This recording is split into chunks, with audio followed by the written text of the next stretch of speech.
is your source for all the news and information following every Patriots game. And the Patriots have won their 6th Super Bowl title. In the early 2000s, they won 3 of 4. Now they have won 3 of the last 5. Yes, it's still a dynasty. Join the conversation by calling the Ace Ticket hotline at 855-PATS-500 or email the show at webradio@patriots.com. I hope y'all keep that same energy for tonight, baby. Can't wait. Live from our studios inside Gillette Stadium, here's Hardy. Slipping and sliding, he was like a cat. Pop, pop, bang. Well, I'm very upset. I lost the Pats pick. The Buccaneers pick is in jeopardy. My season total on the 6-pack. Everything else is good about the day, but those two parts of it, not great. Welcome into the Patriots Postgame Show, where the Patriots, with another resounding victory today, this time over the Tennessee Titans at Gillette Stadium. Hardy, Paul, Perillo, Mike Dussault here with you for a couple hours. You're more than welcome to join us here.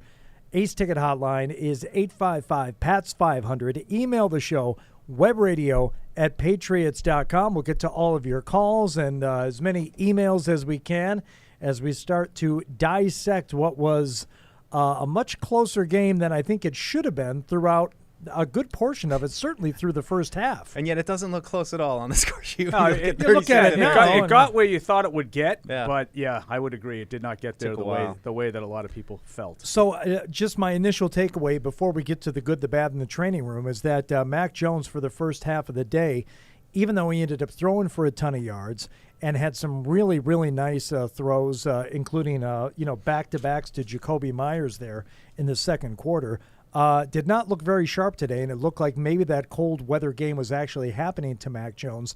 Again, the final 36-13 and a ton of yards in the air wouldn't speak to it, but once again, the Patriots overcoming with a good defensive performance and really a power offense that got things done when they needed to. Yeah, I thought the offense was really good today. Yeah, I did really too. good. You thought Mac Jones was good today? No, I didn't necessarily disagree with your assessment, but I thought overall the offense I thought was really good. I thought they moved the ball pretty much between every the time they had 20s. it. Yeah. Between the 20s, I thought Stalled they were out. good. Yeah.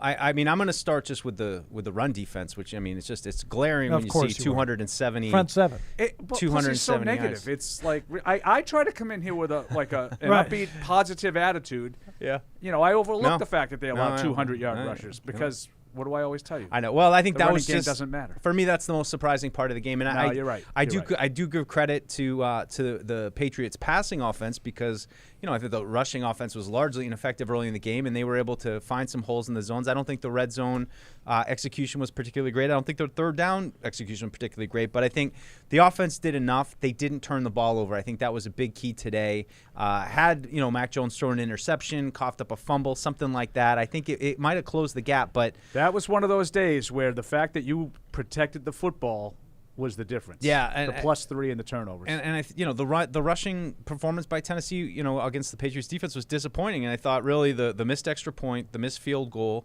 and then the 3 meaningful turnovers. I know they got one at the end with Tavai, which we were running down here when it happened. But I didn't know about that. It's a good thing because they if I had go gone to home. Brewski's locker, I might have gotten yelled at again. That's why I worked it in for you, Paulie. So I think those elements, stepped up and offset some of the problems that they had during the game against the run, which was just surprising. I didn't think that was really in the cards today to see those big breakdowns with a huge gain. I mean that 61-yarder or whatever it was. That's just it's not acceptable. But overall, hey, 6 straight wins, excellent. Kendrick Bourne continues to impress, and it's a good win. You got to take it at this point of the year. Yeah, I would agree with Mike. I think there were more positives. There was definitely some things. It wasn't perfect out there today. This was not a great all-around effort, but offensively, I thought they were really good. Whatever they were dialing up in the passing game was working guys wide open in soft zones. I thought Jakobi Meyers was really effective. I thought you got the 2 exceptional touchdowns from Kendrick Bourne. Yeah. And I agree, Hardy. I don't think Mac was as razor sharp as I've seen him. I thought even some of the completions looked like they were, just kind of just there and getting guys hit like as soon as they caught the ball because I thought the timing was a little off. But overall, you racked up close to 400 yards of offense. I think they only punted once all day. Yeah. this is a pretty and they didn't get anything out of the running game. This was all in the passing game today. That was kind of to my point, and it was something that Jim Louth had pointed out too when I was watching the game with him. When it was 16-13 at half, he said the Pats haven't punted and they haven't turned the ball over, and they've got all these yards and they're up 3. What's going on? Yeah, the only thing is the Titans hadn't punted and had all those yards and missed a field goal, missed an extra point, and fumbled inside the 30. That's why you had the lead. Yeah, I think a lot of it stems from hiccups after big plays, after the big run, the fumble at the end of it from Tennessee. Yeah, there were moments like that just swung your way. Yeah. And again, we talked about this a little bit in the pregame. Try and capitalize on those mistakes, and some of the mistakes were just glaring. Others were, they were put into position where they had to. I think maybe try and make some plays that they really didn't want to. They were forced into some, 3rd and long and 4th and long situations, and the defense stepped up in those. So, I would give credit to the defense first and say the Patriots offense, while it started slow and they stalled out, as you said, certainly found a way to get into the end zone at the end. You mentioned the Bourne touchdowns. The one where he tiptoed down the sideline, I don't know how he stayed in. Yeah, I do not. I think whoever was the corner that came over and tried to push him out thought that all I have to do is topple him. I don't know how you play defense in that league, and I understand how those things happen because I wouldn't touch him there either because they're just looking to throw flats. He looked like he was getting ready to step out of bounds, right. and you can't risk a 15-yard penalty that close to the end zone. And if you launch yourself to make sure that you hit him and he happens to step out on his own, you're getting flagged. Yeah.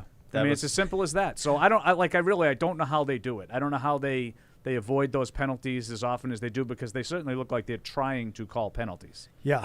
Half the game, it looks like they're trying to call a penalty on something. Let's get to our good, the bad, and the training room on this Patriots postgame show, which is presented by Cyber Reason. Here we go. Now it's time for the good. Pretty good. It's pretty good. The bad. If you were in my toilet bowl, I wouldn't bother flushing it. And the training room. You want a back rub? Presented by Theragun.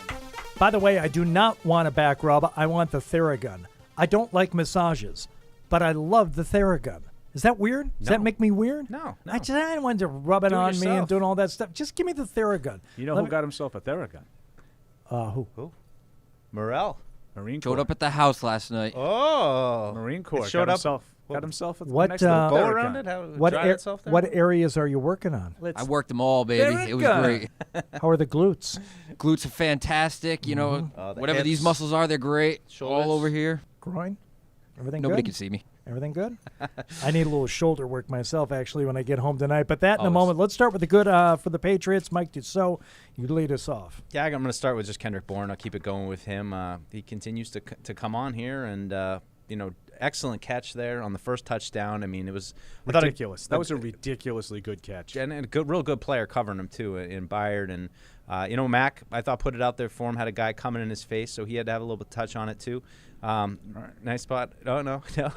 Paul disagrees on that. No. It's just you're working blue again. I don't like that. What do you mean? Nothing. I I'll just get to said it. I'll get to it off air. It's double on Tom. I don't even. I can't even keep track of what he's thinking. But I think Bourne. Like you guys said on that run down the sideline, so it just was like he's out of bounds, right? He's wait, you got to put, and then he's in. Like it was just, I went through a whole process there mentally, being like, I think it's just going to be a medium gain, and then credit to him to keep going. So he keeps showing up, and it's just what the passing game needs. Yeah, and that was a huge play. It was a 3rd and 5, I think, too. And if they don't get that there, and they're forced to kick another field goal, or even if they were in field goal range, I'm not even sure. But that changed the complexion. That gives them the. That insurance touchdown. So, yeah, I agree with Kendrick Bourne 100%. I'm going to stick with the receivers and go to Jakobi Meyers, who I thought was really good, especially in the first half. He had that one drop, and that one was one that Mike and I kind of put on Mac for kind of hanging him out to dry a little bit and having the ball wait.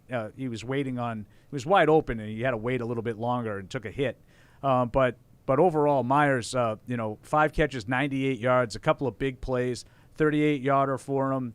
I think at least one other over 20 yards.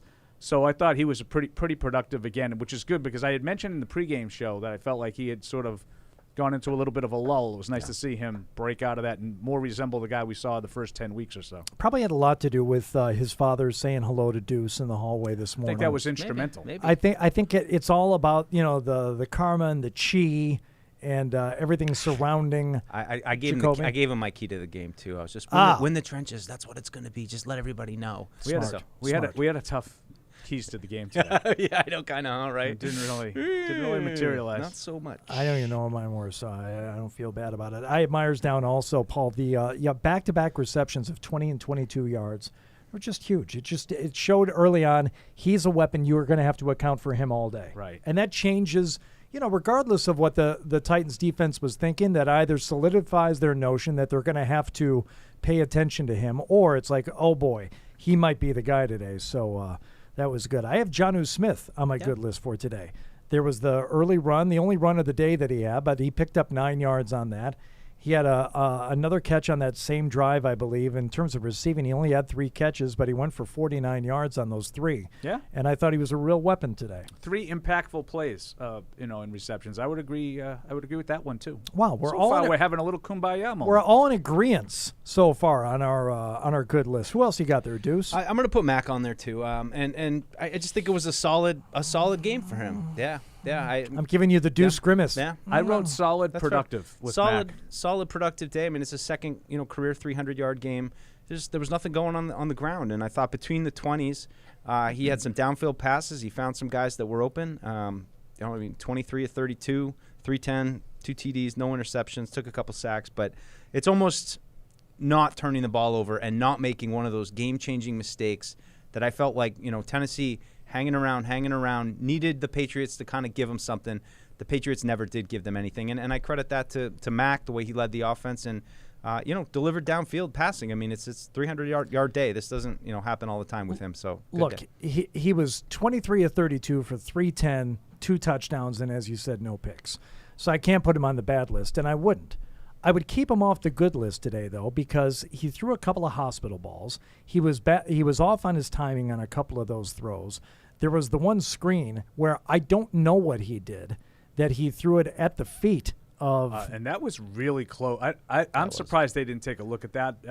Vrabel didn't ask him. That was really close to being a backward pass. And then the very next snap, he threw one into a linebacker's hands who dropped it. I mean, those were bad plays. And to Mike's point, that's what Tennessee needed to win the game, is they needed some breaks, and they didn't get any of them, and mostly because they didn't take advantage of the opportunities they had. He had a wide-open Hunter Henry who had his man beat by 3 or 4 steps, and he threw it 3 yards out in front of him. You got to know your receiver. You got to know it's Hunter Henry, and he doesn't have the speed. You can drop it in.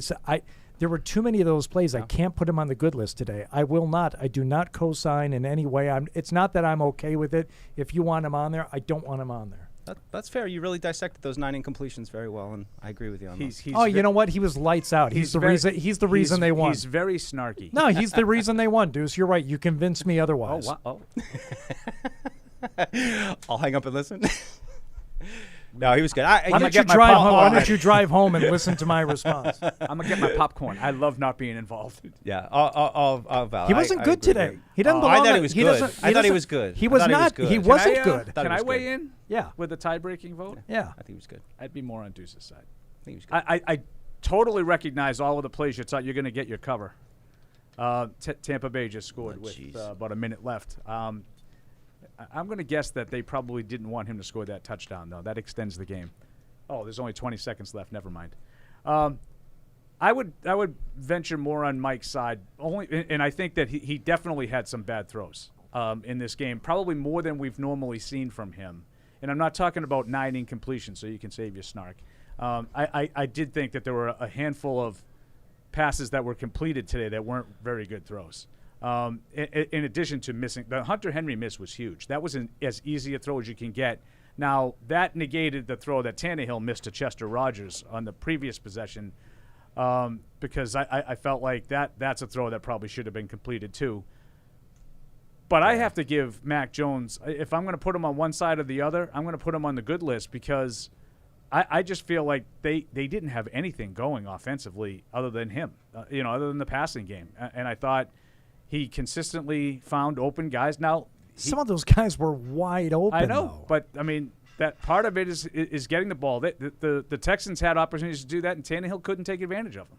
And I think, part of that is, Tannehill didn't have anybody to throw to. I get that. But I just felt like with no running game at all, he was able to rack up a lot of yards today. And I have to give him credit for that. Yeah, I don't see him as going out there and doing anything beyond what, an average to above average quarterback would give you on that day under those circumstances. Well, yeah, I didn't say it was like a Hall of Fame worthy performance or anything. I just put him on. We're talking about the standout good performances. Just put him on the good list. Okay, well, he doesn't belong on either list. 123. Rating. You can look at the stat. You can tell me the stats all you want. At some point, you have to look back and say, wow, those stats don't match the game I just watched. And that's what today was. I'll tell you what today, the score does not match the game. Yeah. The game was a lot closer than 36-13 will indicate. Yes. There's no doubt about that. And I would say Mac Jones did not have a 300 from what I saw, it didn't look like a 310-yard, 2-touchdown, no picks passing day. It didn't look like it. It didn't feel like it watching the game. Yeah, I would agree with you, but to an extent. I'm like the 2 touchdowns, for example, were both unbelievable plays by Kendrick Bourne. Yes.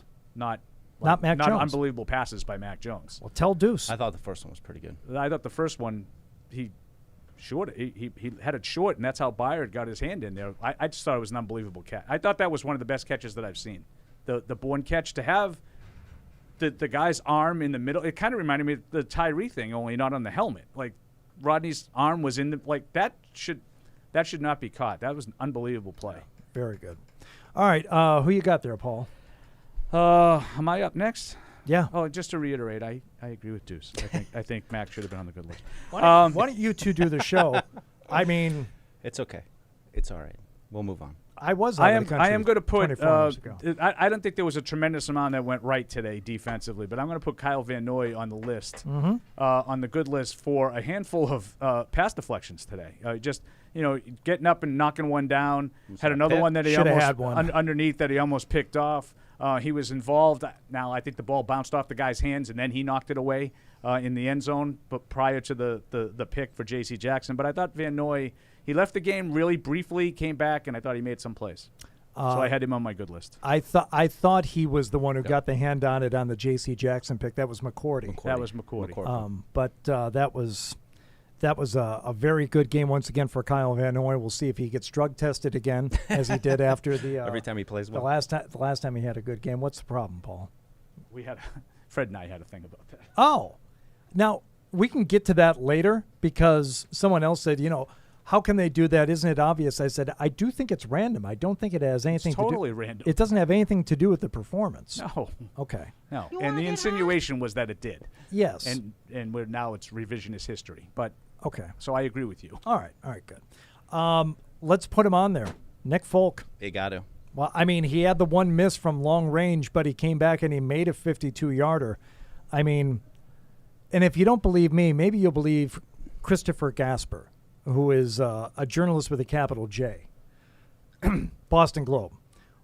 This is what he tweeted out half an hour ago.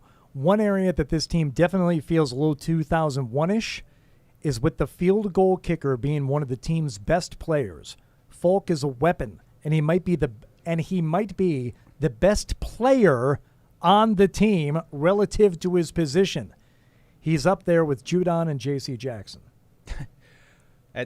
You just look at. I don't understand what that means. The best player on his team relative to his position? If you compare how he plays his position to others around the league, obviously because there's only one, field goal kicker.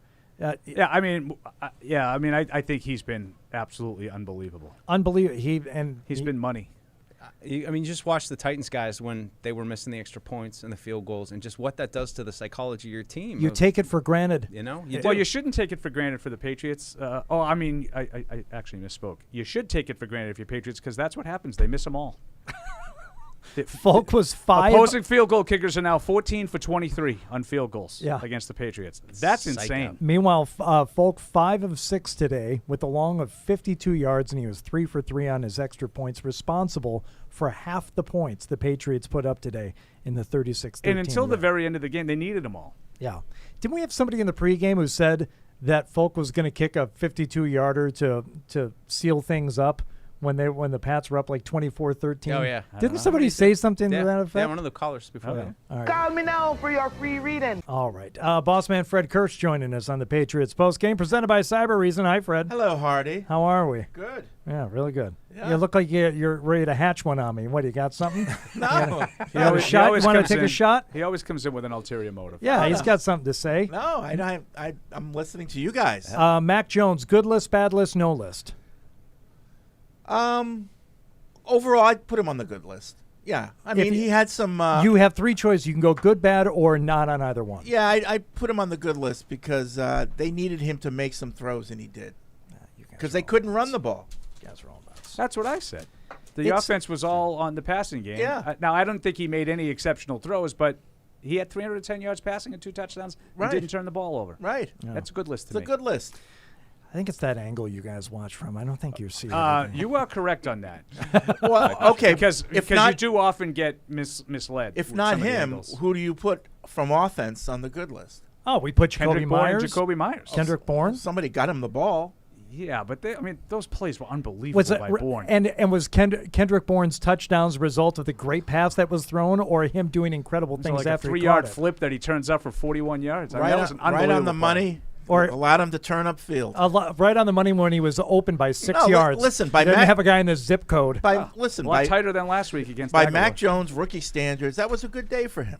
We're not doing it by Mac Jones Yeah, rookie standards. We're in week 12. I mean, this is what happens when we agree. This is no. He eventually makes me leave his side. Pushes you to the other I mean, side. listen, he had some errant throws. But like Paul said, he took care of the ball. Yeah. I'm fine with what Mac did today. All right, so what else we got?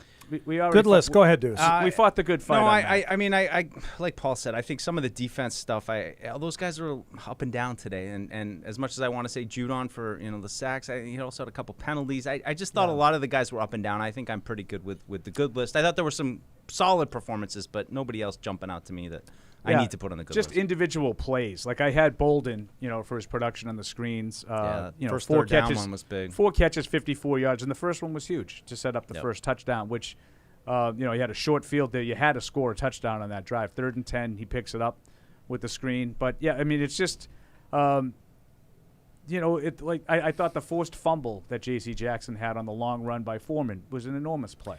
Bolden. It's an enormous play by J.C. Jackson. I don't know if and a great recovery by Mills on the sideline to make sure he stayed in bounds. Huge plays. Bolden may have had one game this year where he was, their, best weapon, that you could make an argument for. I don't think he will be that in any given week, but consistently, he's a guy who's going to give you plays. He's definitely softened the blow of the loss of White, for sure. Yeah. Seems like he's strictly third down guy. Like White, they might mix in a little bit here and there, but Bolden, it seems like they save him for those key moments. Yeah.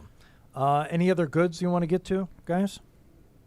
Just you like I mentioned said, Folk, of course, right? Oh, yeah. I just, like I said, individual plays. I thought Jalen Mills had a great play on a 3rd down, a key 3rd down when the Titans got the ball with a chance to take the lead at the start of the second half. And that was a terrible throw by Tannehill, but he makes a nice pass deflection to knock that away. And I thought McCourty's play in the end zone ended the game. Yeah. McCourty knocking that ball and on the 4th down. If they score a touchdown there, it's 26-20. The 4th quarter, it's game on. There was a remark made in the booth about J.C. Jackson. Does anyone have any – is there anyone in the league who has more easy interceptions this year than J.C. Jackson? And the answer is probably no, but also you still have to come down with them. And, we said it in a game, I don't know. So I said he has good hands. He has good hands. You still got to come down with them. And that one today – look, it's deflected. It's not an absolute layup, but he's there and he makes the play. I got to imagine anyone who's leading the league in interceptions in any year has some easy ones. They're not all like he has 7 easy ones. They're not all amazing. No, he's had some on the sideline that were good. Nice. Let us go to Jakobi Meyers here with the 36-13 win over the Titans today. Jakobi, we were just singing your praises. What a great game today. Congratulations. I appreciate that. Thank you. Hey, Jakobi, saw your dad before the game, gave him a little fist bump. He came up and said hello, so I'm sure he enjoyed the performance today. That's why you guys had a great sure game. Was the right guy? Yeah, I think so. He had your jersey on, it seemed like. No, I'm joking. Of course. So, just big game for you today. How did it feel to just get out there? You guys really seemed like you had to take to the air a little bit to move the ball. No, man, it it was a fun game. You know, everybody, all the receivers kind of just went out there and played their hearts out today, and I was definitely proud to be part of the group today. So the fact that we just all fought together and got the dub, that was just a real exciting game. Were you guys a little bit surprised that the running game, which has been such a big part of the offense, Jakobi, the last few weeks, it was a little bit slow getting going today, and you guys had a lot more of the burden, like Mike said, on your shoulders. What allowed you to sort of get things going with some of the big plays? I think you had consecutive 20-plus yard catches in the first half. What allowed you guys to get going? Just the mentality of the room, you know. We all feel like we can make any play at any time, so we just got to be ready for when our number is called. And if you see all the guys out there, whenever they get a chance to go out there and make a play, they out there giving maximum effort, making tough catches. I mean, you've seen Nell, you've seen KB. You know what I mean? So whatever they need us to do, we just try to do our best to do that. Paul just mentioned those back-to-back receptions of 20 and 22 yards. Do you find yourself like in a zone within the zone at that moment in the game where you think, you know what, if you just give me the ball 2 more times, we're going to make it into the end zone? Man, it's just in situations like that, you just trying to, whatever come your way, you want to do the best with it, you know. And I mean, it sucks that the run game wasn't working because I feel like that could have been a total dominant performance by the offense. But like I said, whenever we get a chance to make them plays, you definitely got to lock in a little bit more and don't leave no food on the table. So, Corey, I just want to ask you about Kendrick. I mean, two big touchdowns from him today. For you kind of being the veteran guy, he came in this spring, new guy, new free agent, learning the system. I know, you helped him probably as much as you could. What's it like for you as a veteran of this system to see another receiver kind of come in here and for it all to really start clicking for him? Man, I'm so happy because, like you said, I've been here every step of the way since he got here, and just seeing how he's just been projecting forward and just getting better every day. Like, these plays are plays that I've seen him make in practice, so now that it's all clicking for him, it definitely made me happy. You know, we all want to make great plays. Nelly, Nikhil, Gunner, all of us. So just seeing KB come in and what he's been through when he first got here and where he's at now, man, it definitely makes you proud of him. Freddie, do you have something? No, just, hey, how you doing, Jakobi? Just wants to say hi. Just saying hey. I did want to ask before we stuff. let you go, Jakobi. Mike had just mentioned that second touchdown for Kendrick Bourne. You had a big play on that without really doing a tremendous amount, but you had a chance to make a block facing back toward your goal line, and it looked to me like you recognized it right away, threw your hands up in the air, and just basically set a screen. Is that how you guys are taught on that, to avoid that hit back going toward your end of the field? Oh, yeah, definitely. They changed that rule, I think, last year probably, where you can't go back and forcibly hit the guys that's going back to your line of scrimmage. So I was just trying to make the smart play. I knew KB the type of dude, you get him some space, and he'll make some magic shakes. So that's all I was trying to do, just get him free. Yeah, big play. Yeah, it was, and it all culminated in a nice victory for you guys today. So congratulations on the win, and we appreciate you taking the time, Jakobi. Thank you. Appreciate you, fellas. All right, we'll see you. Jakobi Meyers. Thanks, there. Jakobi. Thanks, Corey. And we thank Microsoft for helping us out once again, getting that player on the line. Microsoft Windows 11, the official operating system of the NFL and the New England Patriots. The all-new Windows 11 is here to bring you closer to what you love, like the Patriots Postgame show. Learn about all the awesome new features of Windows 11 at windows.com. I wanted to ask him, but we had already talked about Bourne a little bit. I didn't want to talk about too many other players. I just want to make sure that they're being nice to the kicker. You know, I feel like sometimes the kicker isn't really thought of as being like one of the players. I just wanted to say, are you being nice to Nick? I mean, he's doing a good job this year. They ought to carry his equipment everywhere he goes. I'm telling. I mean, but the way kickers get talked about outside of the room, with the exception maybe of Vinatieri. Yeah. Vinatieri, seemed like a football player. Every other kicker in the league, it seems like it's like Well, I would say that the three main kickers, Folk, Vinatieri, and Gostkowski, seem to be more than kickers on this team. Like they always were willing to make tackles if needed. They just, on this team, they seem to be more part of being a football player than maybe on some other teams. I was just going to say, I heard Belichick this week, they was asked about Folk talking about, I've learned things about the game from Nick that I never knew like before. And I mean, just things that I don't think of Nick Folk in the Gostkowski Vinatieri category in terms of making, I think if he was the last guy back, you'd be like, Bill, you still got my beer? let me take it. He doesn't have to kick off. He doesn't do that. Yeah, I mean, however it is, they seem more part of the players than a lot of other teams. I hope so. Less standoffish, I love when we do this. We got to get for once, we got the player interview done before we started the bad list. I know. Thank goodness. Which was huge. Not that Jakobi Meyers was in any danger of being no, anywhere I thought they were near going to have the bad run list defense on the line, and I'm like, uh-oh. Literally the whole run defense. The entire front seven now joining us via conference call. So how do you think we did? Well, should I kick it off with the bad then and just go say ahead. run defense? And, we're talking to Paul walking down and be like, this doesn't feel like one of those things where, hey, we're just going to let them run all over us, and then that way we know Ryan Tannehill isn't going to do anything. I think it was just the big plays, too. The big plays in the run game that 61-yarder that I mentioned. It's just it was surprising. I mean, if they've been really controlling the line of scrimmage, I thought they were getting pushed around a little bit. I thought guys were getting blocked on the second level, and that was, enabling them to get free in the rushing game. And, really – it kept it a close game for a while. If not for those turnovers that the Patriots got, it really could have been a different matchup. You needed 3 to put them away. I mean, it was basically a 6-point game if you don't get that third turnover. And to Mike's point, like, this wasn't just the big plays. Like, they had a 68-yard run and a 30-yard run. They had 98 yards on 2 runs. They would have still had 170 yards. That's a good point because I look at the big plays and Mike talking about, like, getting the blocks on the second level. On those big plays, they were kind of slow developing plays where I'm thinking, number one, how was he not swallowed up to begin with after it seemed like an eternity to get through the first level? Yeah. But when you get to the second, how are those guys not ready? They get bored? Thinking that the play is over? And you're right about the pile. Like, Fred was making comments, like, in the third quarter, like, they just had a drive going, and it was like, the whole thing, it was 3-4 yards before contact. Yeah. Like everything was just getting pushed backward. They were getting – there was a play, there was a cheer in the crowd that resulted in a 6-yard run. And I looked at Mike, I go, wow, have we gotten to that? And I don't think it was a mock cheer. I think it was – we got him. We had him. We made good contact, but the pile just moved forward. Yeah.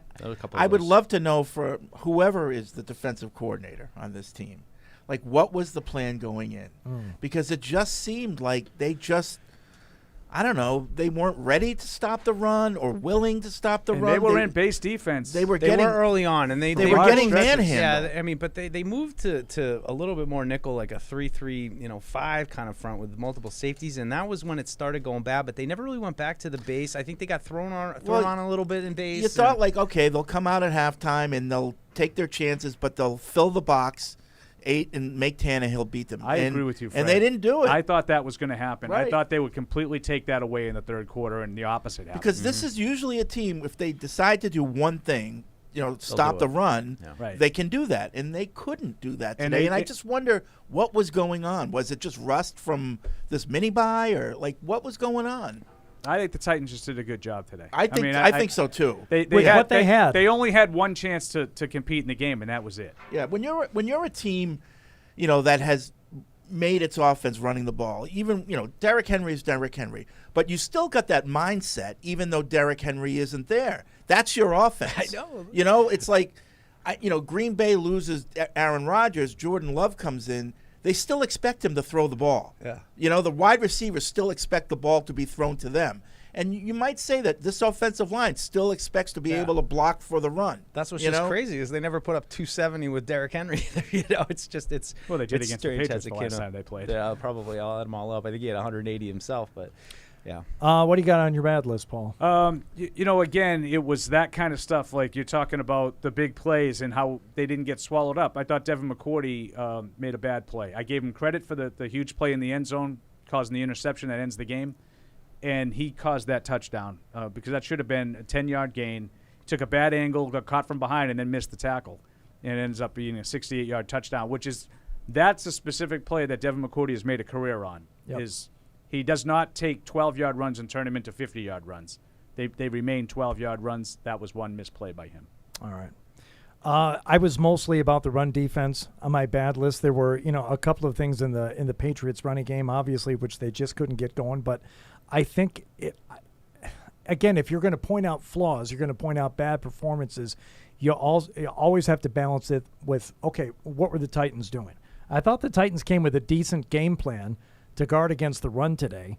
And I think whatever they were doing out there threw enough of a wrench into it to where they were forced to make your rookie quarterback throw in his first cold game. I mean, Vrabel's no dummy. So I'll give them a little bit of credit for that. But, yeah, there was certainly more I would have liked to have seen. Damian Harris had some nice plays there toward the end, but he was he was pretty quiet for the first part of the game. Yeah, I mean, even with the 14-yard touchdown, he had 3.6 yards a carry. Yeah. Yeah. What else you got there, Deuce? I'm going to just kind of marry. I think they were kind of related. Third down and red zone for the offense. 4 of 10 on third down for the offense, and 2 of 5 in the red zone. And I thought they moved the ball pretty well between the 20s. I could have used one of those trick plays today. I think they could have maybe busted one of those out inside the 20 to get in. I think if they had, maybe finished a couple of those drives with touchdowns, it would have put the Titans away a little bit earlier. But I thought Harris looked like he was getting ready to throw one. On one of those plays, I'm like, I don't think we've seen that yet, have we? Yeah. But, no. That execution down there, I'm thinking of the one where, Mac took the sack. We talked about missing Hunter. I just think they had a good stretch of red zone performance, and certainly they've been real good on third down all year. Surprisingly, I think it's one of the most surprising things about the offense. But today, it felt a little. You know what? I'm going to backpedal a little bit. I'm going to go back on Mac and say neither, because he did have enough. You win, Hardy. He did have enough plays where, like you mentioned, Henry. Hunter Henry. That's an easy one. There's no pressure. He was wide open, taking a sack. Couple just errant throws. So I'll say that he evened it out. He's not on the bad list, but I can't put him fully on the good list too, because I think that game could have ended earlier if Mac had a little bit of a better game. Yeah. Kyle on the email said, don't let Mac off the hook. Easily one of his worst games as a pro. Call it cold weather. No, I don't go that far. Yeah. See, I think that's... He says, call it cold weather or whatever. Should have had 2 balls intercepted, 2 terrible sacks, one of them on third down. That was a bad sack. Rookie play from a rookie quarterback. Glad to have the win, but on to Buffalo. I agree that he got away with a couple of interceptable balls. I know that, that no one cares about that, but to call it one of his worst games, I think that's a stretch. No. I think when you factor in what he's being asked to do compared to early in the season, it's hard to say it's his worst game as a pro. Yeah. Scott in Apperley Bridge, UK. Can we put Mac Jones on the bad list? No. He had at least 4 passes that were into coverage, a screen into the floor, and I thought he looked hurt throughout. What do you guys think? That said, something to keep an eye on with that hit that he got up, 3 or 4 yards short of the first down and indicated that he got a first down. Right. I don't know if he got shaken up on that or something. He didn't get hit in the head. No, he didn't. No. Yeah. But he said, Scott. Here it is, right here. Yep.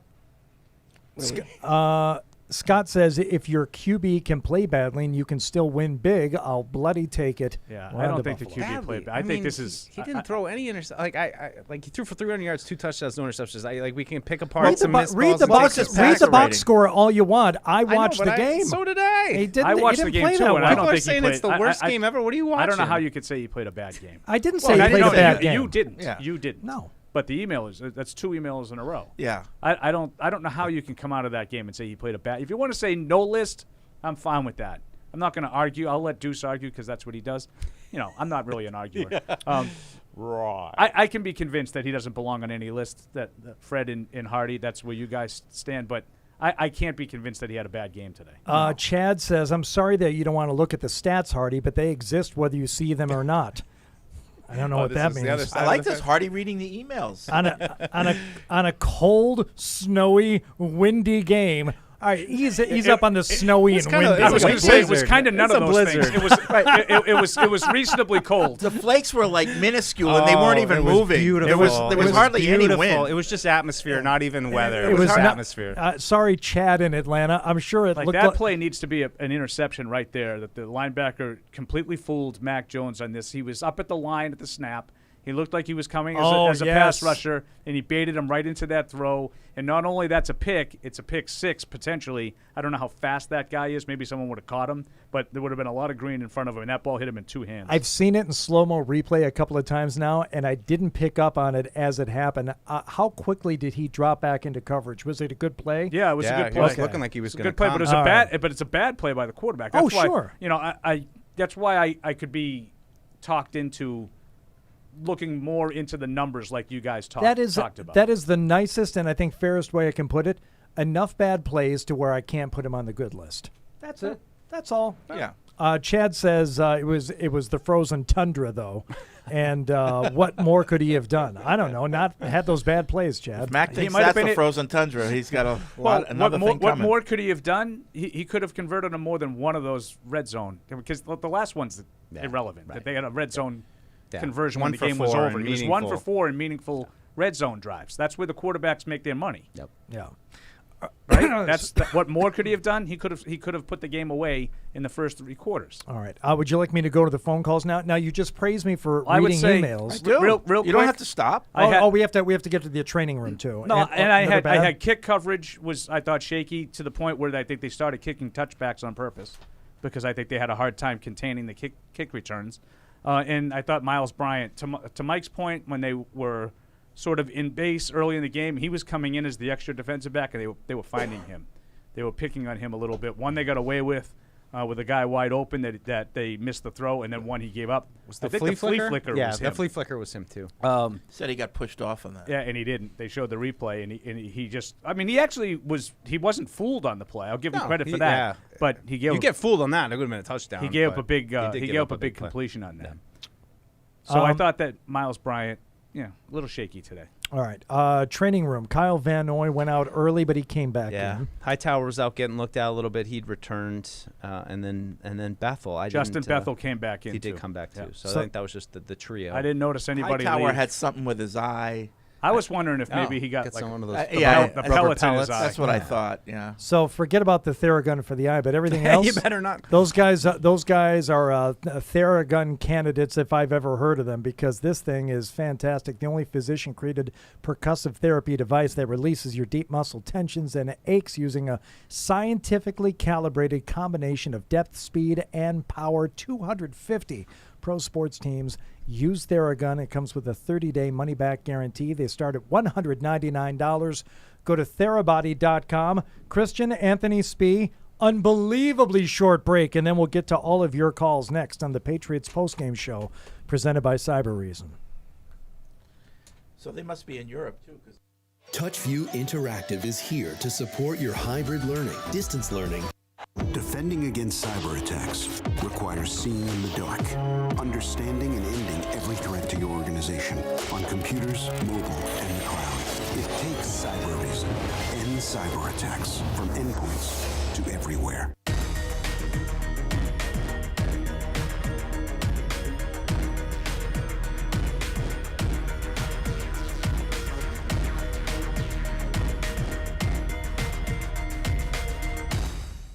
TouchView Interactive is here to support your hybrid learning, distance learning, and video conferencing needs with easy-to-use tools that allow end users to collaborate, interact, and present seamlessly. TouchView Interactive offers a comprehensive line of accessories and software to support your audio-visual needs. Outfit your classrooms and presentation spaces with the future of interactive display technology. Visit touchview.com for more info. Offered by the Oakers Company, celebrating 100 years of service and support.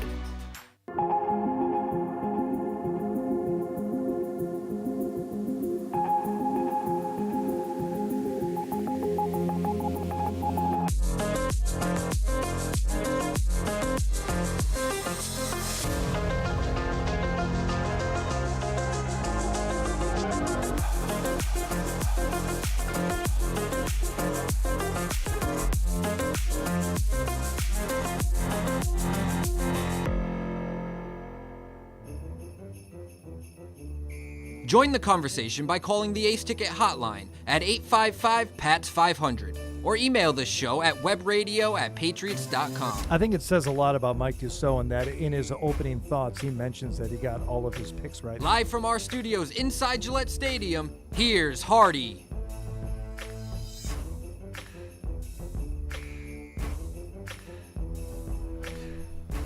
Back to the Patriots Postgame Show presented by Cyber Reason and directly to your calls on the Ace Ticket hotline, 855-PATS-500. Patriots get the win today, 36-13 over the Titans at Gillette Stadium. Christian in Los Angeles up first. What's going on, Christian? Christian? Good job, Hardy. And it's a Hardy Comrex. He's in L.A. He's got a lot of other things he can be doing. Well, maybe it takes time for the voice to get over here because it's so far away. Latency. Ah, there it is. Instead, we go to Anthony in Columbus. Anthony, you're up first.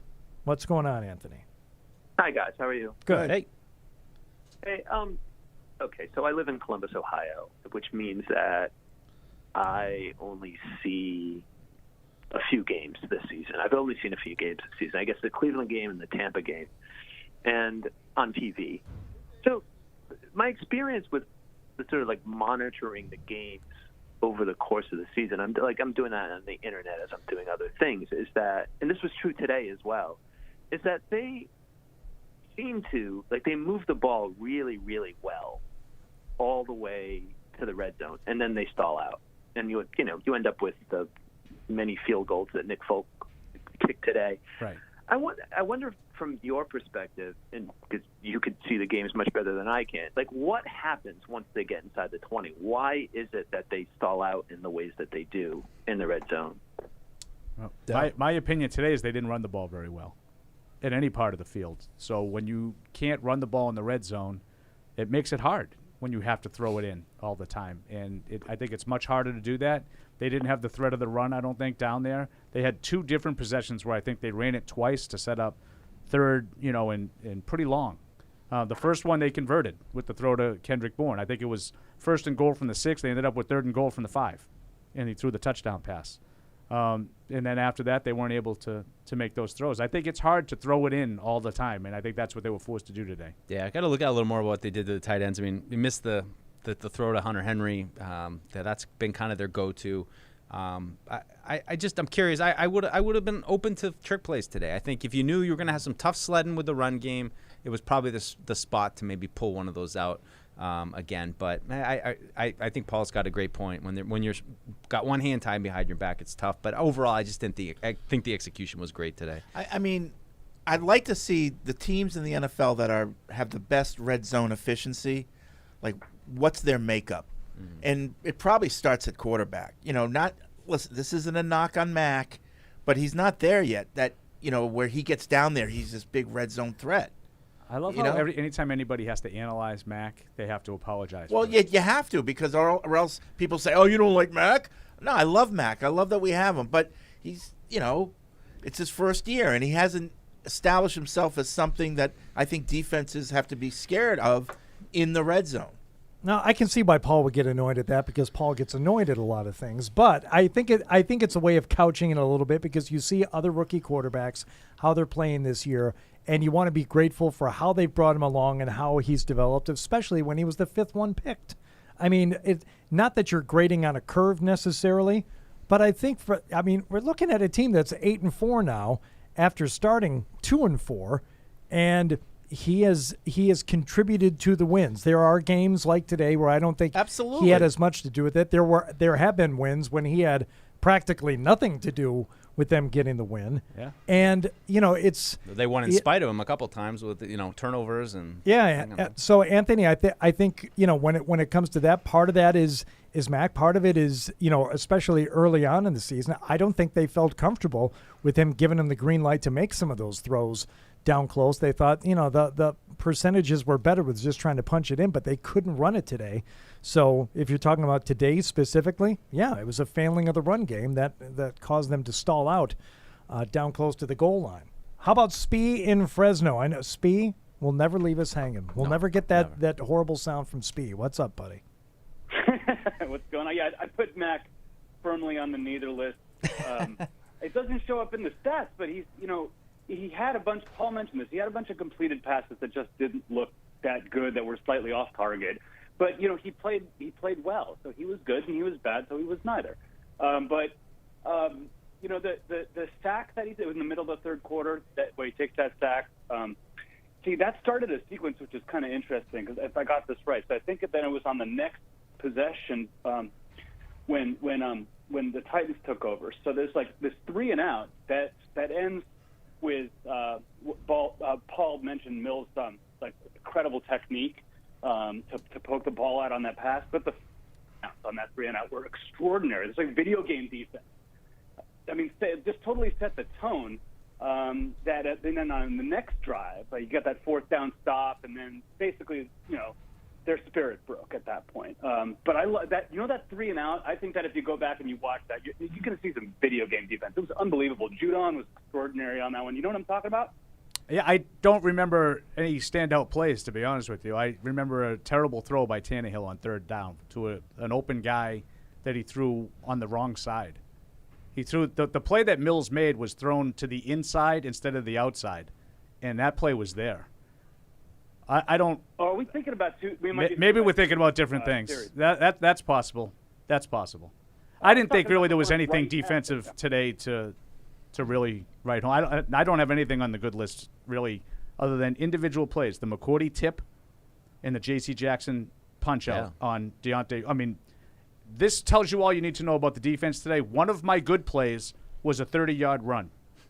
Right. By the other team. Like, I didn't think they did anything good defensively today. It's very deceiving that the Titans only ended up with 13 points.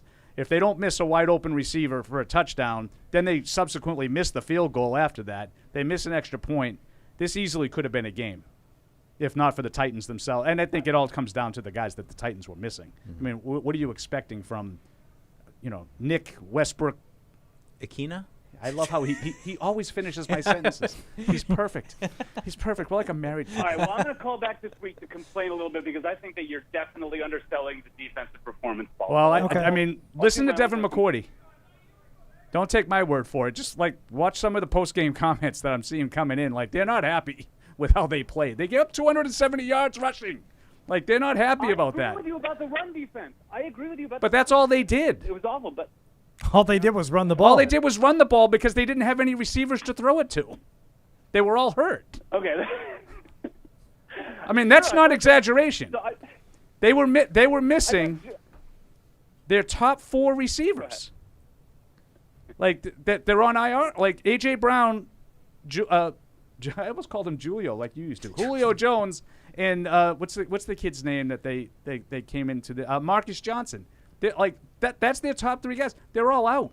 They had one guy who had a reasonable resume, and that was the Westbrook-Akine guy. Yeah.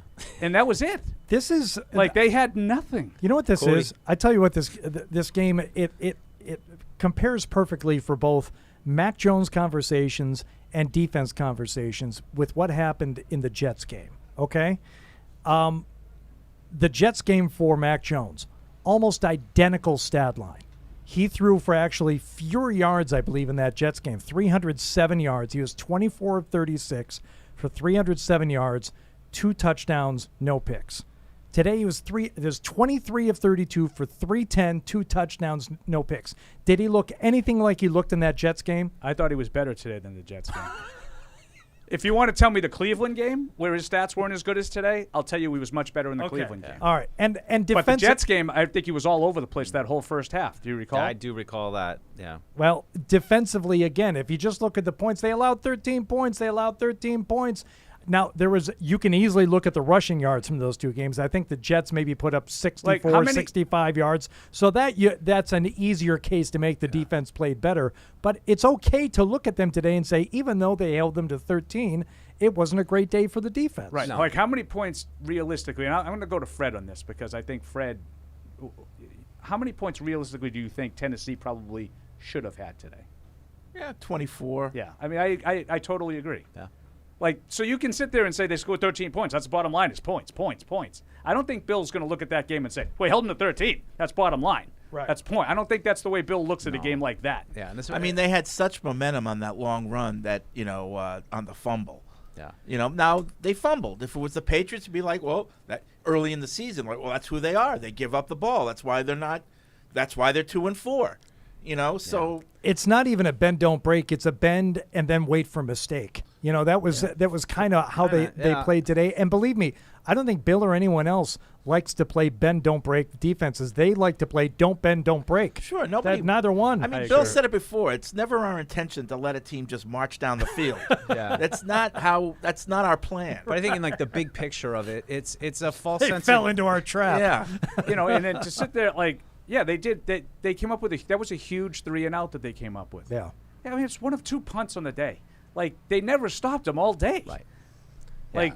I mean, what was the time of possession? Both. It was pretty close. It was pretty even. Pretty close. Yeah. Because the Patriots' offense was Patriots kinda outstanding picked it all up. day too. Right. They only punted once. There were some long drives for both teams. I don't know if you have the drive chart there in front of you. Like, but, so he gets run down, and JC makes this play at about the 40-yard line. That we're showing on our highlight package right now. That 4 minutes long run. Let's just say that ball trickles out of bounds. Right. They're scoring points on that drive. This is a point-saving play by J.C. Jackson. Yep.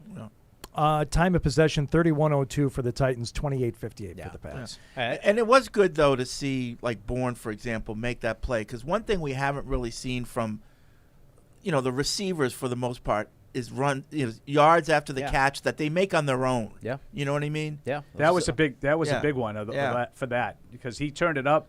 I thought, like we talked about with Jakobi, he made a good play. There was a lot of good stuff going on in that. Yeah. Let's go back to the phones here, and we'll talk to Steve in Peabody on the Patriots postgame show presented by Cyber Reason. Hello, Steve. Hello, Hardy. What's going on? So I just want to talk about how important having a good, reliable kicking game is. Early in that game, Bullock left 4 points on the board, and it really changes the dynamic of everything. If you go back to the drive where Tannehill threw an interception on 4th down, you kick a field goal there if they had those 4 points. It'd still be a one-possession game, and it's just I don't know what it is about the Patriots in the 20th century, which isn't 20th century, 21st century. We've just been so lucky to have a great kicker. Frankly, I think it's undervalued in the NFL. You're singing my song here. It has always been astounding to me that more attention isn't paid to it, but we don't look past what Nick Folk has done this year. We talk about him every week. And what was the announcement? The 5th 50-plus field goal? That's a record? Ties a franchise record. With that's surprising. Gostowski. Right. Steve. So coming into today, the Titans, Randy Bullock had missed 2 field goals, and Nick Folk had missed 2 field goals. And Randy Bullock had missed 2 extra points. Nick Folk had missed 4 extra points. This gets to my point that the kickers are generally even, and it's when they miss. It comes down to when you miss. Today, absolutely, the caller nails it. Changed the whole complexion of the game. Changed the whole strategy at the end, because he's right. You kick a field goal and make it 26-20 if you didn't leave those 4 other points on the board. It was a bend and then wait for mistakes defense. So today, Randy Bullock missed. He doesn't miss any more often than than Nick Folk does. He just missed today, and that cost them. And now, this is the thing that's uncanny, is that point I made earlier. Did you hear this stat, Fred?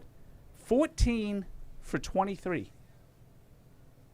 That's ridiculous. That's what opposing kickers are kicking field goals against the Patriots this year. I was going to say, and why? They're almost more likely to miss. And why did he miss today? Because they played the Patriots. I love it. It was it's unbelievable. It's unbelievable. Obviously, I'm being tongue-in-cheek, but that's the actual stat. Yeah, I know. That's crazy. Opposing kickers have made 14 out of 23 field goals against the Patriots this year. What are they doing? I don't know. And it's not like they block them. If they had 4 blocks, I would say they're in people's heads. Yeah. Or if a lot of them were really long. Right. How many have gone off the upright, too? That's apparently an extra point and a field goal today. Apparently the sound was turned way up on the broadcast, too. People were saying it sounded like a gong. Gong. Yeah. I like that noise. Big T in Florida on the Patriots postgame show. Hello. Yeah, I love that boing. That's the sound of winning right there. But you guys, I like you that. guys are negative Nellies, I'm telling you. Yeah, Fred, come on. Get with it. About what in particular? Belichick does it right every time. We could have played better. We could have coached better. And that's absolutely true. I mean, you keep so what's negative about that? So is he negative? So what's negative about that? No, you're saying they're lucky on defense. They're not lucky. I didn't say they were lucky on defense. I said they didn't play well on defense today. They didn't. Well, yeah. They allowed a few great runs, but they didn't allow a few great runs. They allowed the other team to dominate on the ground. They didn't allow a few great runs. Right. But the other team had 270 yards rushing. Caller, just imagine if the Patriots had just ran for 270 yards against the team, what you would be saying. You'd be saying, we dominated them. We would take that anytime. Right. So, yeah, there are things to improve, but if we had said at the beginning of the year we would be 8-4 with a rookie quarterback, I think most people would have said that sounds about right, and I have one right next to me. Well, I have one right next to me that absolutely would have said that, right? no, Because you said 11 wins, right, Fred? I said 10-7. Okay. Yeah. So you had them right around here. Right. Yeah. If we split with the Bills, we might lose to the Colts. The Colts might be the best team in the AFC right now. Yeah, I don't think so, but and then we win the other 2 games.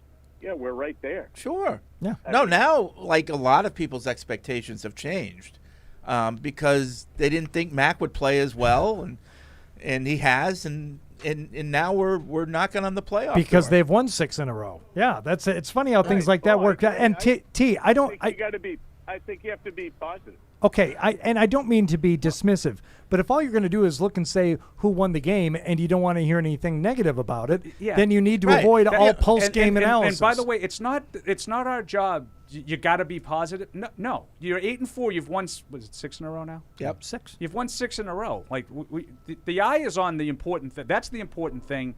Like Fred said, your expectations are changing now, and you have an opportunity to do something that maybe 6 weeks ago you didn't think was possible. You can win the division and get the number 1 seed in the AFC. It's possible. It's there. If you control your destiny, you can do these things. No, I said before but that doesn't mean that you have to just ignore everything that's going on. You don't have to be positive. I said if we get competent play out of Mac Jones, we have a chance to make the playoffs. And that's, I think, exactly what's happening. Yep. Let's go to George in Florida. George, on the Patriots Postgame Show. Hi, George. Hey, guys. Hey, Fred, that was just that perfect for the segue. Listen, as long as he keeps playing the way he is, I mean, he faced Dean Pease last week. He faced Mike Perillo this week. You know, Josh McDaniels is calling the plays. He's trying to execute them. He's doing for a rookie, you know, I think he's doing fine. You guys just mentioned we can't be positive. Yeah, am I nervous every game? Heck yeah. No.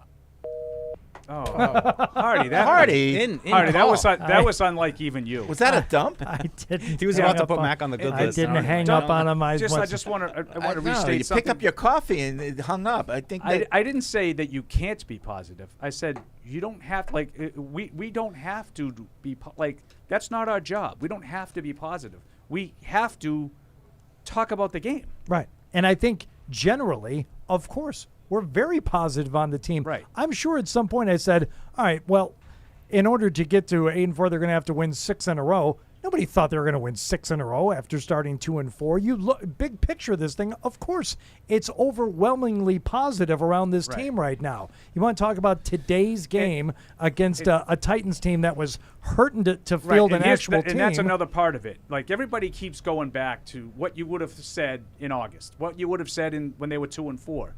Well, in August, were you going to tell me that the Titans weren't going to have 53 NFL players to play in this game? Right. Because if you did, I would have told you there's no way the Patriots are going to lose that game, like we did in the pregame show. And you know, maybe I'm too positive because there's no way I thought that as much as I knew the Titans were going to want to run this, well, I didn't think the Patriots would give up 270 yards. Maybe I was a little bit too positive. I didn't even think the Titans would get 100 yards rushing today, and I'm not exaggerating.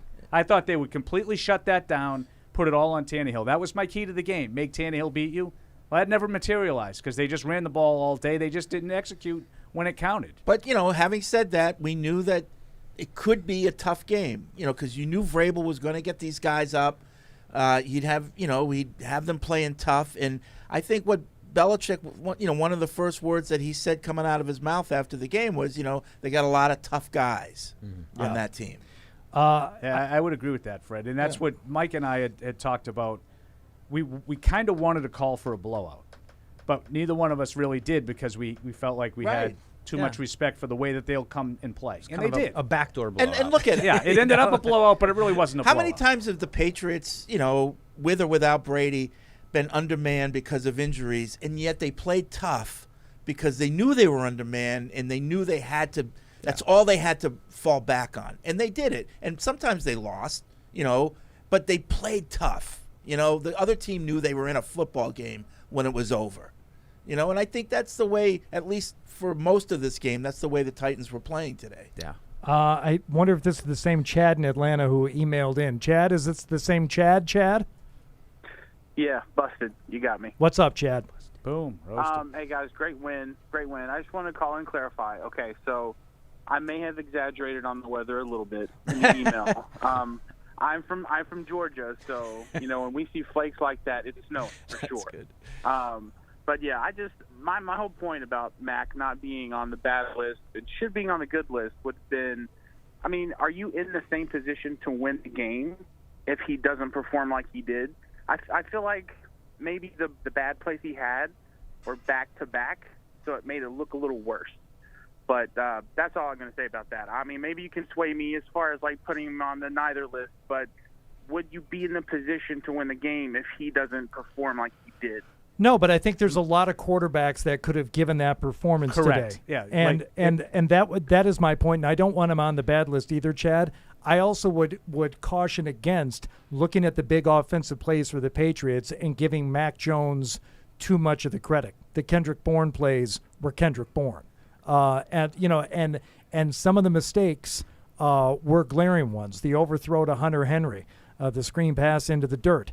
Those to me are inexcusable, and this game could have been over a lot earlier. And I get it. You can only play the team that you're facing that day. But what if Derrick Henry was out there and their 3 top wide receivers? Well, would that play have been sufficient? Yeah, I mean, I would even say take Henry out and just let the game unfold with some options in the passing game, and that game might be different. Yeah.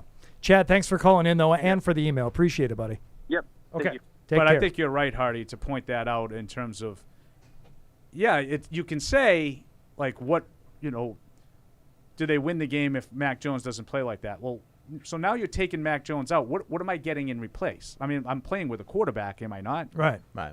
Could Brian Hoyer not have made those throws? I today? think I wouldn't think go. he could have. Yeah, but Brian Hoyer, Jakobi Brissett, a lot of guys that can get in and do the job. I'm not. I'm not. I don't think there were. I just didn't look like today. Like the Cleveland game to me, Mac Jones was special. Yeah. Like he fit some really tough throws into tight windows. I didn't really see a lot of that today. Let's put it this way. But he was incredibly productive. Let's give That's the why Titans. I was on Mike's side. Let's give the Titans Mac Jones, and we'll take Ryan Tannehill today. Who wins? Patriots win. Right. There you go. But Ryan Tannehill is a competent quarterback. He's a competent quarterback. That's why I'd say I wasn't going to so go there. is with Mac Jones. No, but I didn't want to go there with Jakobi Brissett or Brian Hoyer. I don't think they're as good as Mac Jones. No, I don't think they are either. But I think there'd be a couple interceptions today. If they played their best game, well, okay. do they have that performance? Now we're really getting in the weeds. Well, yeah. But this wasn't Mac. But this wasn't Mac's best game. No, it was not. The Moises in Connecticut joining us now on the Patriots postgame show. Hello, Moises. Hey guys, how you guys doing? Really good. Our boys stepped up big today, and guess what? The number 1 seed is up for the grabs, and I want our New England Patriots to get that number 1 seed. You and me both. Yep. Yeah, they jumped from 5 to 2 today. Yep. Wow. They jumped from they were the 5 seed coming into the game, and they go up to the 2 seed. And we'll see what happens tonight. The Ravens with a chance to get to 1. Right. If the Ravens lose, right? Right. Yeah. But here's the kicker. If the Browns beat the Ravens tonight, the Patriots will be the number 1 seed. We just said that. Yep. Yeah. Yep. You got it. Also, too, guess what? I think that we go 1-1 with Buffalo, and then the next 3 games we'll take them all and go 12-5. Okay. Wow. You know what? You need some help then, because right now that Buffalo thing is. Well, I mean, I still think Buffalo has issues, but splitting might not be enough with Buffalo, because they have the tiebreaker in the division. Right. As good as it looks right now, those 2 Buffalo games looming. It's really more than you could have asked for. Again, after the 2-4 start, to have a really compelling last quarter of the season to look at. Yeah, and say, man, there's a lot on the line. Last year, Buffalo ran away with the division. Yeah. This year, there's some pressure. Let's see what happens. Yeah, I agree with you, Let's see Freddie. what happens. All right. I agree with that. Game pressure. Yeah. Yep. They have some pressure on them now. See how they perform. So far, it hasn't been good. We're going to step aside here. We thank Cyber Reason. Patriots postgame show, of course, brought to you by Cyber Reason. Great defenders don't just play on the field. They're also protecting your company and data. Cyber Reason, on a mission to end ransomware and keep your business undefeated against cyber attacks. Learn more at cyberreason.com/ransom.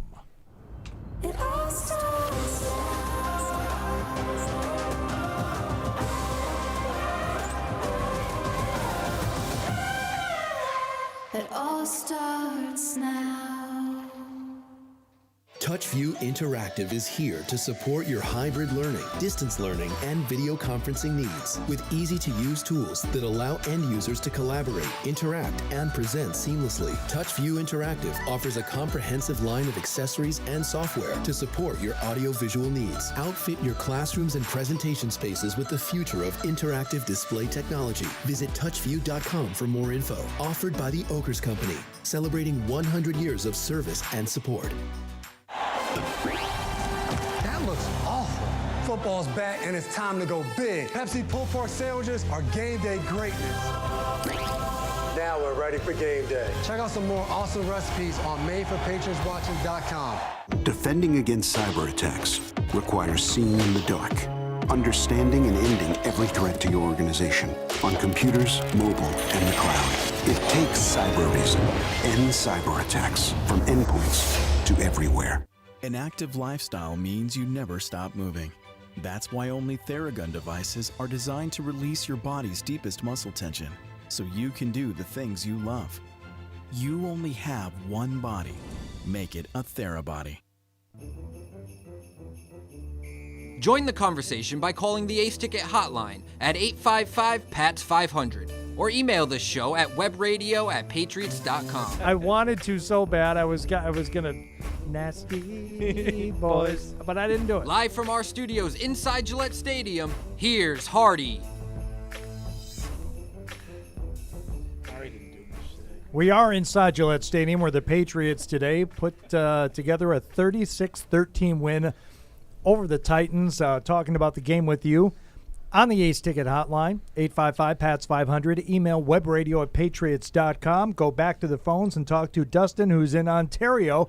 You're on with Deuce, Paul, Fred, and me, Hardy. What's going on, Dustin? Hey, fellas, enjoying our 8-4 record so far, yes? Oh, yes, very much. Yep. Excellent. Fred, before it slips my mind again, a little late to ask, but how's the knee doing? Recovery doing everything okay? Or? Knee is great. Yeah. Good. No problems good. whatsoever. So, good. That's really good to hear. Thank you for couple asking. Quick questions. Why is everyone so worried about my health? Because I think you're getting on in years. It could be. I look sure old. Okay. Yeah. No, you don't. But you don't look sickly. No, No. he doesn't. I'm a robust 72. Couple quick questions. The last call actually leads into my question, my first question nicely. I was thinking about next week in regards to our game against Buffalo. It's pretty easy to predict what the fan and the media's mindset is going to be if the Patriots win. We'll be well on our way to actually securing the first round bye, I think. If the Patriots lose, however, it kind of got me thinking, what do you guys think the fans and the media's mindset is going to be? Is everyone, I can kind of picture them saying something like, "Oh, the Patriots are coming back down to earth. We're not as good. They're not as good as we thought they were," so on and so forth. Well, it depends on how the game unfolds. What do you guys think that everyone's mindset's going to be? If the Patriots get beat soundly, you'll hear that. You'll hear, see, they're not as good as you thought they were. You'll hear that. Yeah. And then the rematch. Excuse me. You're right, Deuce? Deuce You needs got a a banana moment. down the tailpipe there? Deuce, No, but he's in. but Fred's right. If they lose like 31-10, then people are going to be like, well, there's a little bit of a reality check. They came back to earth. They haven't really played any teams in this 6-game winning streak that were capable of doing what Buffalo did. Right. But if they lose like 28-24, and it's a back-and-forth game, and maybe Josh Allen throws a touchdown pass in the last 2 minutes. Say we'll get them when they get back here. Yeah, okay. Yeah. You held serve. Now it'd be our turn. I think the Patriots. Yeah, I think the Patriots will do relatively well, so long as they don't at least avoid playing like sloppy football, like turning the ball over, committing needless penalties, stupid things like that. Is this going to be Mac's first test in a really hostile environment? I mean, he hasn't lost on the road Never, yet. I was going to say. No, but how many of them in hostile? But Atlanta, you're right. L.A. No. They're all Patriots fans. This is. Yeah, I was going to say this is one game that we won't be getting those texts like, the Patriots travel. Like, right. There'll be some, but you won't hear them. Like, did you hear the Raiders fans on Thanksgiving in Dallas? No. Yeah, they were there. That was frightening. Yeah. Like Dallas. Yeah. I think that's a great point, though, Fred, and it only adds to just Monday Night Football. It's going to be great intrigue and an interesting spot for the Patriots, who probably are going to come in maybe, quote-unquote, leading the division. And you'd think they were going to go in as underdogs, but I don't know. It's a weird dynamic with the Bills feeling like all of a sudden, hey, we're looking up at these guys. Now we got to host them at home. It'll be a lot of fun next Monday night. But I agree. It's going to be a great challenge, especially for that young quarterback in that environment. And the field isn't the field plain too, or what is it? That it has a crest in the middle. Brady used to complain about that when he first started. Mac, when he sees his first sex object in the field, what's that? What are They'll they have to throwing explain it to him. We should do that ahead of time. He's got so many issues I can't even keep track of. Let's talk about Fred now. Yeah, I know. That's something that pops up. Literally, figuratively, every year when you play Buffalo. But I don't think about it. I get the feeling with Fred, it's like on the top of his mind. You say in Buffalo, and he automatically thinks about marital aids on the field. Yeah. Oh, yeah. It's a little troubling. Does that really aid in anybody's marriage? Well, you know what? I'll talk to you after the show. I'm not even going to attempt your name. I'm just going to call you Bart, who is in Poland. He said, score was much better than the play itself. Felt like a trap game from the beginning, which I don't want to get into the definition of a trap game again. We don't have to do that. Yeah, we're not going to do that. But I agree with his premise. Yeah, and the fact that it can't be a trap game if it's at home. Shut up. Forget the trap game. Forget. Fortunately, key turnovers played a role, but we can't continue to rely on them. Otherwise, Buffalo will steamroll us. Anyway, good win this game. They might get some. I was going to say, that's assuming Buffalo doesn't turn it over, because they've been turning it over a lot lately. And I think that's like two just, more the other night. Just to go back to the caller who was saying being negative, it's just the big picture. You really want to get a beat on who this team is, and I think defensively, it was a step back tonight. And it's one of those defenses where in 2010 you felt like they got a terrible defense, but they're getting away with it because they're getting interceptions every game. And then all of a sudden they dry up. You get in a playoff game and you realize you don't get any turnovers, and you're problem. Dead. Bart also said extend J.C. Jackson, which we talked about in the pregame, and we can do it again next week. But I am fully on board with extending him. Paul, you said you wouldn't be mad if they gave him an extension. I understand. Fred has been on this from the start. It's one of the rare times I don't argue with Fred. We argue about everything. I don't argue with him. I don't think I would do it, but I don't think Fred's wrong. I have a question about that. I don't think Fred's wrong. J.C. Jackson wasn't drafted. Correct. Why? Because he had off-field issues. He did. Would those issues be a reason why any team would be hesitant to give him a huge contract? Yeah. Still now, you mean? Yeah. No. I think if the Patriots don't re-sign him, I think that will be part of the mindset. That's interesting to me. I don't know. I mean, how many years removed do you have to be from those off-field issues in order for it not to be an issue anymore? Right. You need some incentive to keep you on the straight and narrow, would be my argument on their behalf. I'm not telling you that's what they're going to do. I'm telling you, if I'm the GM and I decided I'm not going to re-sign J.C. Jackson because that would be part of my thought process. Okay. If I give this guy that money, then I don't know if I can rely on him. All right. Caleb in Melbourne says, another great win. I'd love to chat about Folk. Would you guys be willing to call him our MVP? Without him, we wouldn't be winning as many games as we are. He's the offensive MVP for Nick sure. Folk responsible half of those 36 points today through field goals and extra points. I mean, he's the most consistently,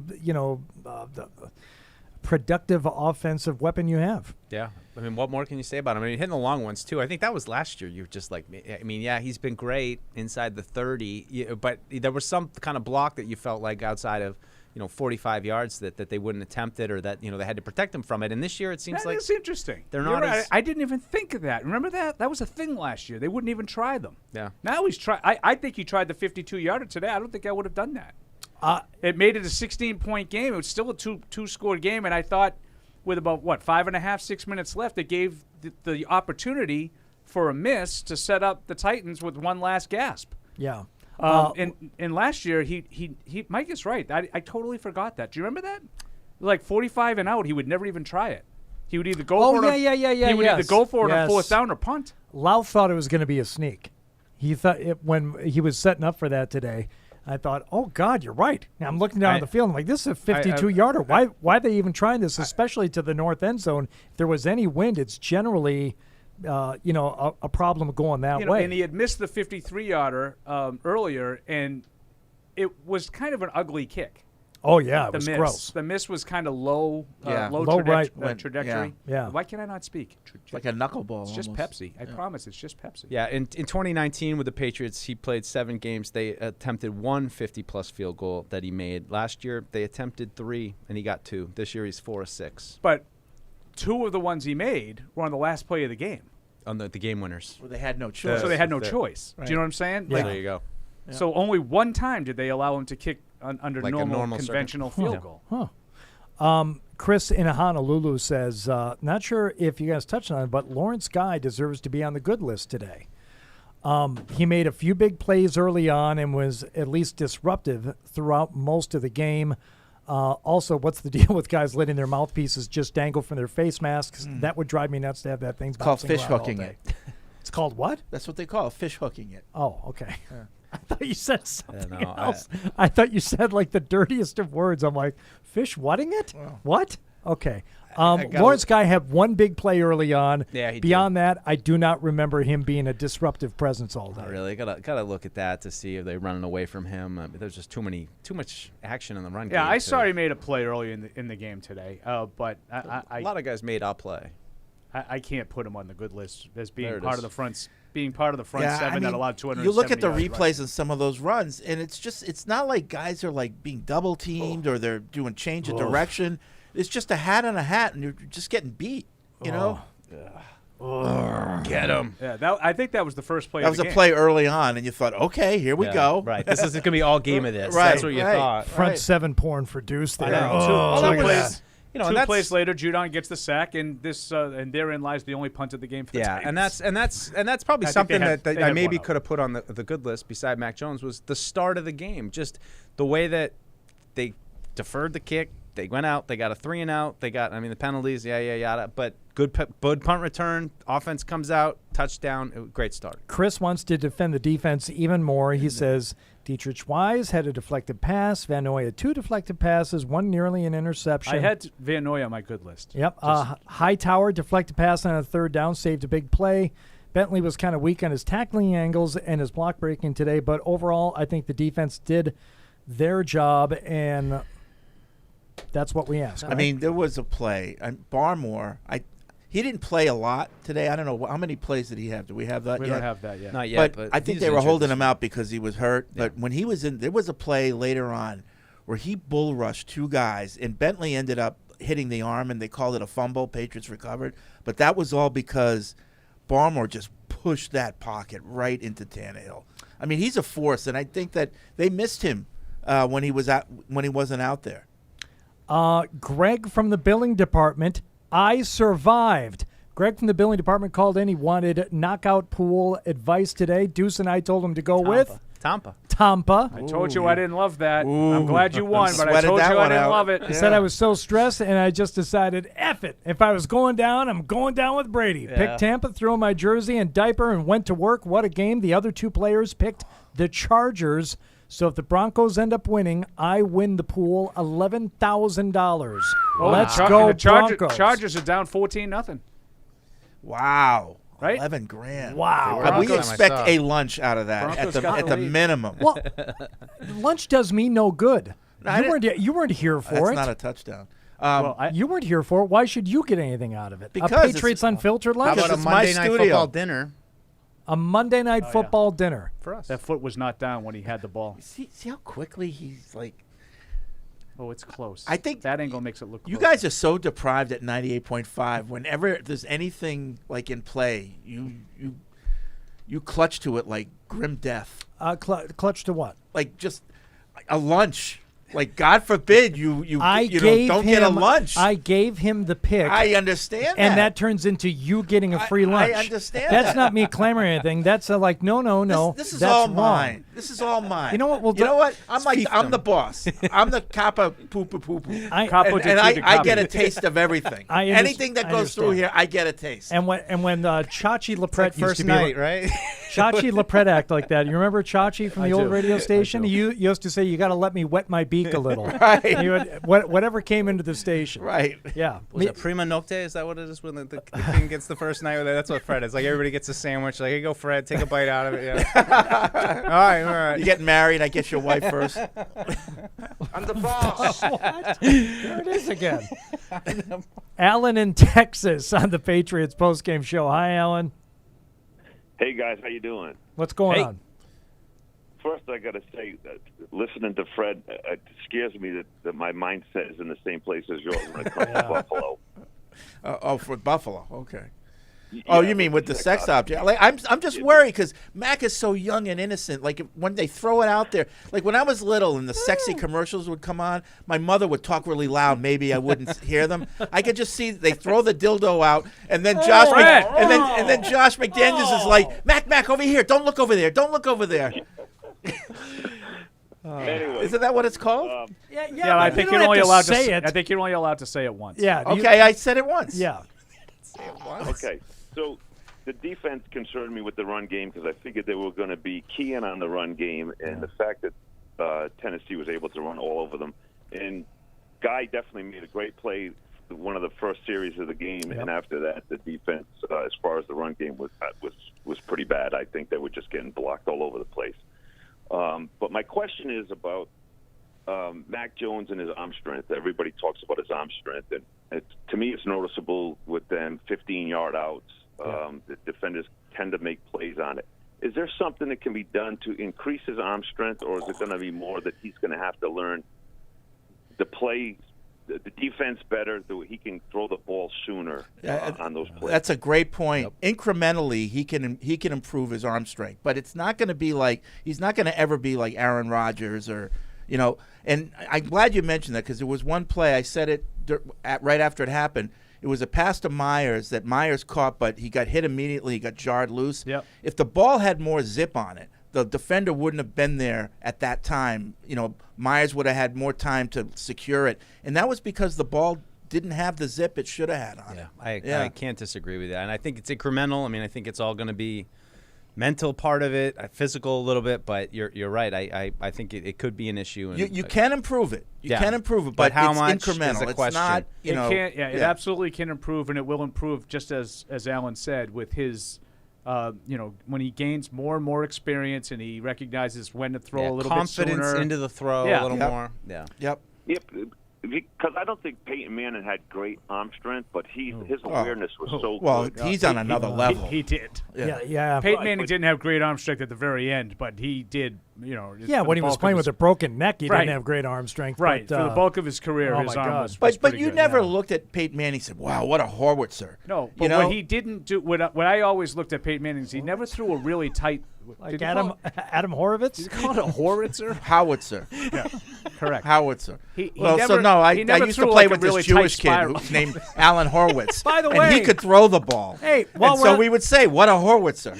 On the subject, Happy Hanukkah starts at sundown. So happy Hanukkah, everyone. There you go. Starts at sundown tonight. Light your Horwitzer. I played with this guy named Aaron Horowitz, and he had a Horowitz. That's where the saying came from. Brett in Vancouver, listening since 2014 to the postgame and Patriots Unfiltered. He said, I think this is a better win than maybe we're giving it credit for. And that's because they won again in a different way. And the best teams in the league need to be able to win games in different ways. How was that? He said the defense was not very sharp. Okay. He also said we got very little production out of our run game. Mac didn't win the game for us, but made enough plays that led to points. Yeah, he's giving. Now listen, I think this was very similar to like the first Jets game. The opponent. No turnovers. You won the game because of turnovers. Right. Like I think you've won a handful of games like that this year. You didn't play great, but the other team gave the ball away, and you won fairly easily. Well, that was my secondary key to the game. Aside from stuff that turkey, it was gobble up the leftovers. Gobble up the leftovers. You remember that? I do recall. You can make it work somehow. I always provide multiple keys, and that way I'm guaranteed to be right on at least one. The email does have the email does have. This team has shown itself to be versatile. Like they can adjust. Yeah.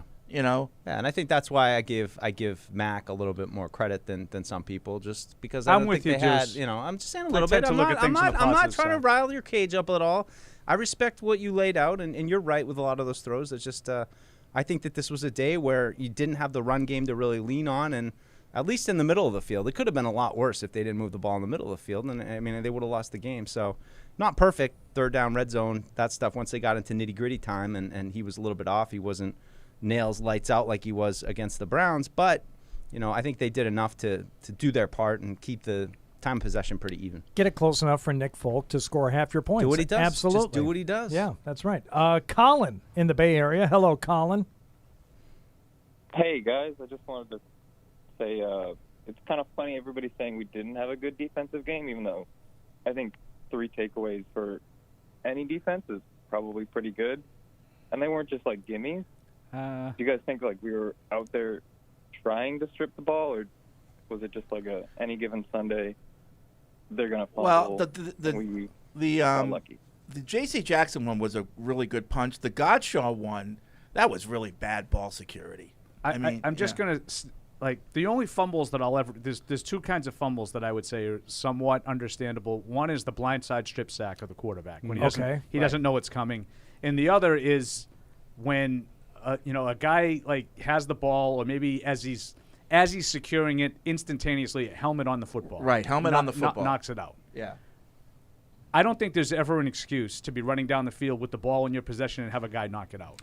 I don't think there was an excuse for Damian Harris to be running into the end zone for a touchdown in Houston and have a guy swat the ball out. Is that a great play by the guy who swatted it out? Yeah. Should never happen. It shouldn't happen. And what happened to Deontay Foreman today should never happen in an NFL game. And I'm amazed that... And it happens a lot. Yeah, and the reason why they still do it, Colin, is because it does work, and ball security is an issue everywhere. The uppercut to jar the ball loose, you see players doing it. I'm like... And it started as a lot of things do in college with, guys just trying to, knock the ball loose with that uppercut. You see it in the NFL a lot now, too. And the reason why they do it is because it works. Not every time, but if you manage to punch a ball loose doing that 1 out of 10 times that you try it, it's totally worth the try. They try it all the time, but most of the time they miss. And it's hard. And it's a good hustle play by J.C. Jackson, and it was an instrumental play in the game today. There's no denying that. I just think if we're going to call it great defense to allow a 30-yard run and hope we punch the ball out at the end of it, okay, sustainable. I just these kind of things aren't sustainable, and that's what they're great. I just don't give the ball away, but you can't count on those happening every single game. You bring You've up gotta that great win. point that year that they were doing this every week. All it takes is 1 week for it teams not are going to happen. up and down the field on them. They'd get a couple picks. It would change the course of the game. And They'd that's win a why couple today games. troubled me, because teams haven't been going up and down the field on them. Mhm. The last several, Carolina did nothing. Atlanta did nothing. Today, Tennessee went up and down the field. They did. Like that to me was different than the previous games, and I kind of thought the defense had kind of turned a corner. And I agree. Even besides the turnovers, Tennessee gets inside the 5. 2 out of their 3 plays are passing plays when they're running all over the Patriots. I mean, like if that was us, I'd be going, we're getting too cute. McDaniel's got too cute. I think whoever calls the plays there, got too cute. And it was Just funny. run The only stupid time ball. that the only really good run defense plays were the ones in goal to go inside the 5. Even the first drive, they stopped the 2 runs and they had to throw it in on 3rd down. And then on the other one, 2 of the plays, you're right, were passes, but they stopped 2 runs too. They did. I mean, it wasn't. I still think I'm still would have run the ball. I'm still with you. They ran the ball the first 2 plays, and then they threw it on 3rd and 4th down. I would have run it twice. Yeah. I don't understand what they were doing. Biggest T in Florida, not to be confused with Big T in Florida. The biggest. Biggest T. Hello. Hey, guys. How you doing? Good. Good. He sounds big. Good. Hey, I've been hearing a lot about how, they gave up a lot of the run yards and everything else, and that's what we're expecting them to shut down. However, looking at the final score, right, we know this is a bend, no-break defense.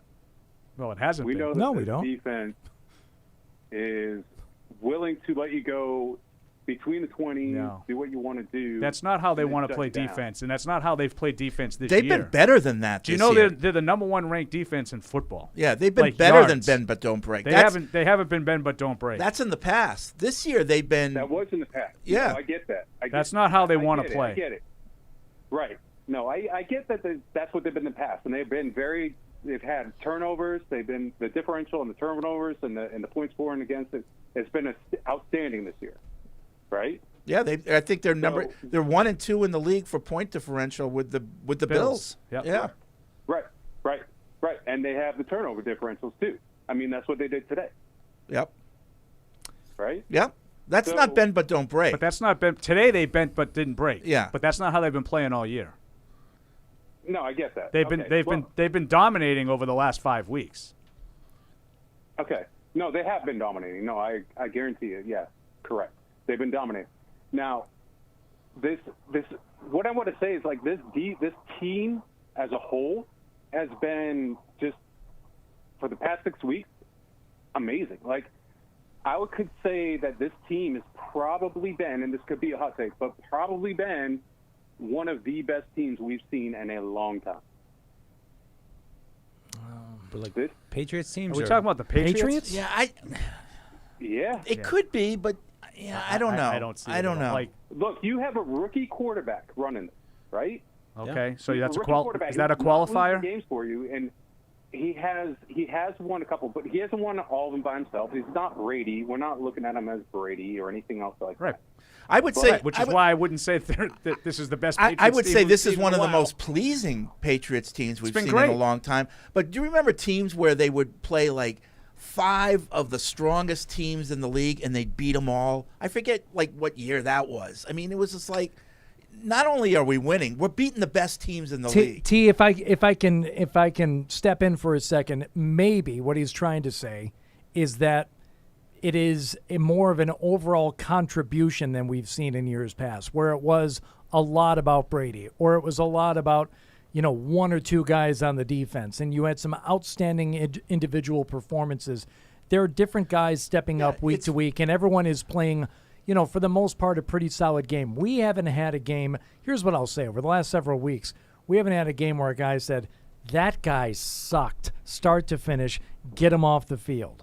Guys have had better games than others, but in terms of the overall team performance, it has been a team effort. It's very pleasing. It's exciting. But to say that they're better than 03, 04, 07, all those teams. But he was even saying in a long time, like to say they're better than 18. And I thought 18 was the worst out of the worst of my 6 Super Bowl titles. But, I mean, please, like when you start off by saying, considering we have a rookie quarterback, you're admitting that you're not as good as when you had the best quarterback ever. Right. Well, that's the baseline of it, right? That's Right. you knew Which you is had what- Tom Brady at the end of the day, who was Exactly. going to be the best quarterback. Which is why I threw in the qualifier form overall team. He's talking about, But I mean, do you think overall team, this team overall is better than? I don't think like that. 16, I don't think 17, that either. 18? But I think No, I'm that's asking. maybe. I'm asking.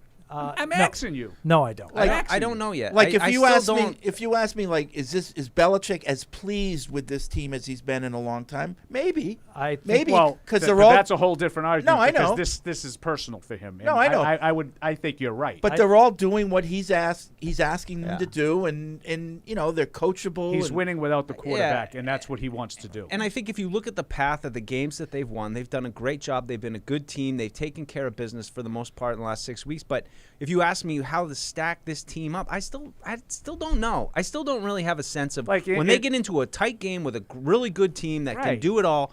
I'm not quite sure how it's all going to play out. Didn't they do this in 2019 and just like blow doors off of a bunch of bad teams, one after another, and then they slowed down a little bit when they started when the competition started to rise. Yeah, like I'm just matching up player for player. I don't look at this team as being as talented as they were, say, 3 years ago. Yeah, they went 8-0 and then they went 4-4. And that team I don't see that happening this year, though. And that team wasn't even good. Yeah, right. But that's why you got to look forward to this Bills game, because no matter what happens with who play, all that kind of stuff, it's like this is what you build the team for, to win the division, to play this team that won the division last year, that smoked you here at Gillette last time you played. So I think that after that game, I feel like I'll have a real sense of who they are in that regard. But I don't know. It's just that, and I think the things that you're analyzing with the takeaways and all that, it's all aiming towards, how are they going to stack up when they get in the playoffs against the best teams, and every play matters, and are they going to be consistent? And I think all of us kind of felt coming into this game that the defense, they're starting to stack it. They're playing well. This is a real good defense, and today it wasn't the same. Maybe and this you was just can't a help hiccup but game, say and- maybe it was a hiccup. Maybe those other games were a little bit more based on how things. But it's just hard to come into this game being like they just need to take care of business today, and then you give up 270 rushing yards. I'd love to hear what the coaches in private are saying about this game. Like, we sucked against the run, but there's no other team that we're going to play that can do what the Titans did for this reason. I don't know. I know. What is it? That Just reason? seems so weird because 270 yards that's college numbers. Like, like that doesn't happen in the NFL a lot. Right, and that's why I think so many people are trying to say that's what they wanted. That they wanted. People are trying to say that. I mean, that's seriously? what. That's when I was talking They about. were it, okay with just that. like, hey, they won. Like, all right, But I don't think it's like that. I would make I'll make the argument about how I always make fun of like the running game. Like that to me was the poster child for that game. That you can run the ball all you want. If you can't score when you get down there, you're going to lose. And the Patriots threw the ball for 300 yards, and that's why they scored enough to win. And I would say largely that's accurate. But I will not accept that the Patriots were giving them the run today. But they were playing like no defensive linemen. Like and Bill Belichick is probably the best game planner that there ever was. And you're telling me that he looked at what the Titans had in the passing game today, and he thought that was the bigger challenge? We got to take that away. No. Please. We have 3 phone calls and 3 emails to get to. We'll do them all in the final 10 minutes of the post-game show, which is presented by Cyber Reason. We thank Bose. They're proud to be the official sound and official headphones of the New England Patriots and the NFL. Bose Quiet Comfort Earbuds. Rule the quiet. Learn more at Bose.com. Defending against cyber attacks requires seeing in the dark, understanding and ending every threat to your organization on computers, mobile, and the cloud. It takes Cyber Reason. End cyber attacks from endpoints to everywhere.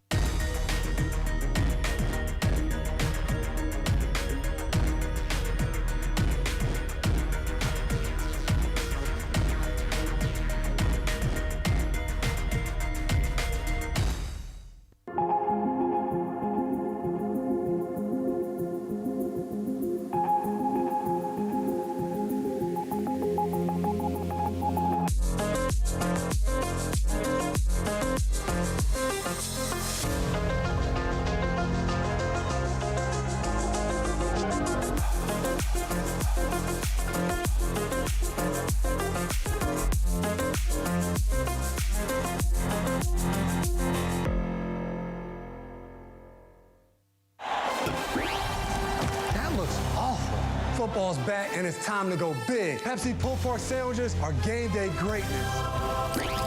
Now we're ready for game day. Check out some more awesome recipes on madeforpatriotswatching.com. An active lifestyle means you never stop moving.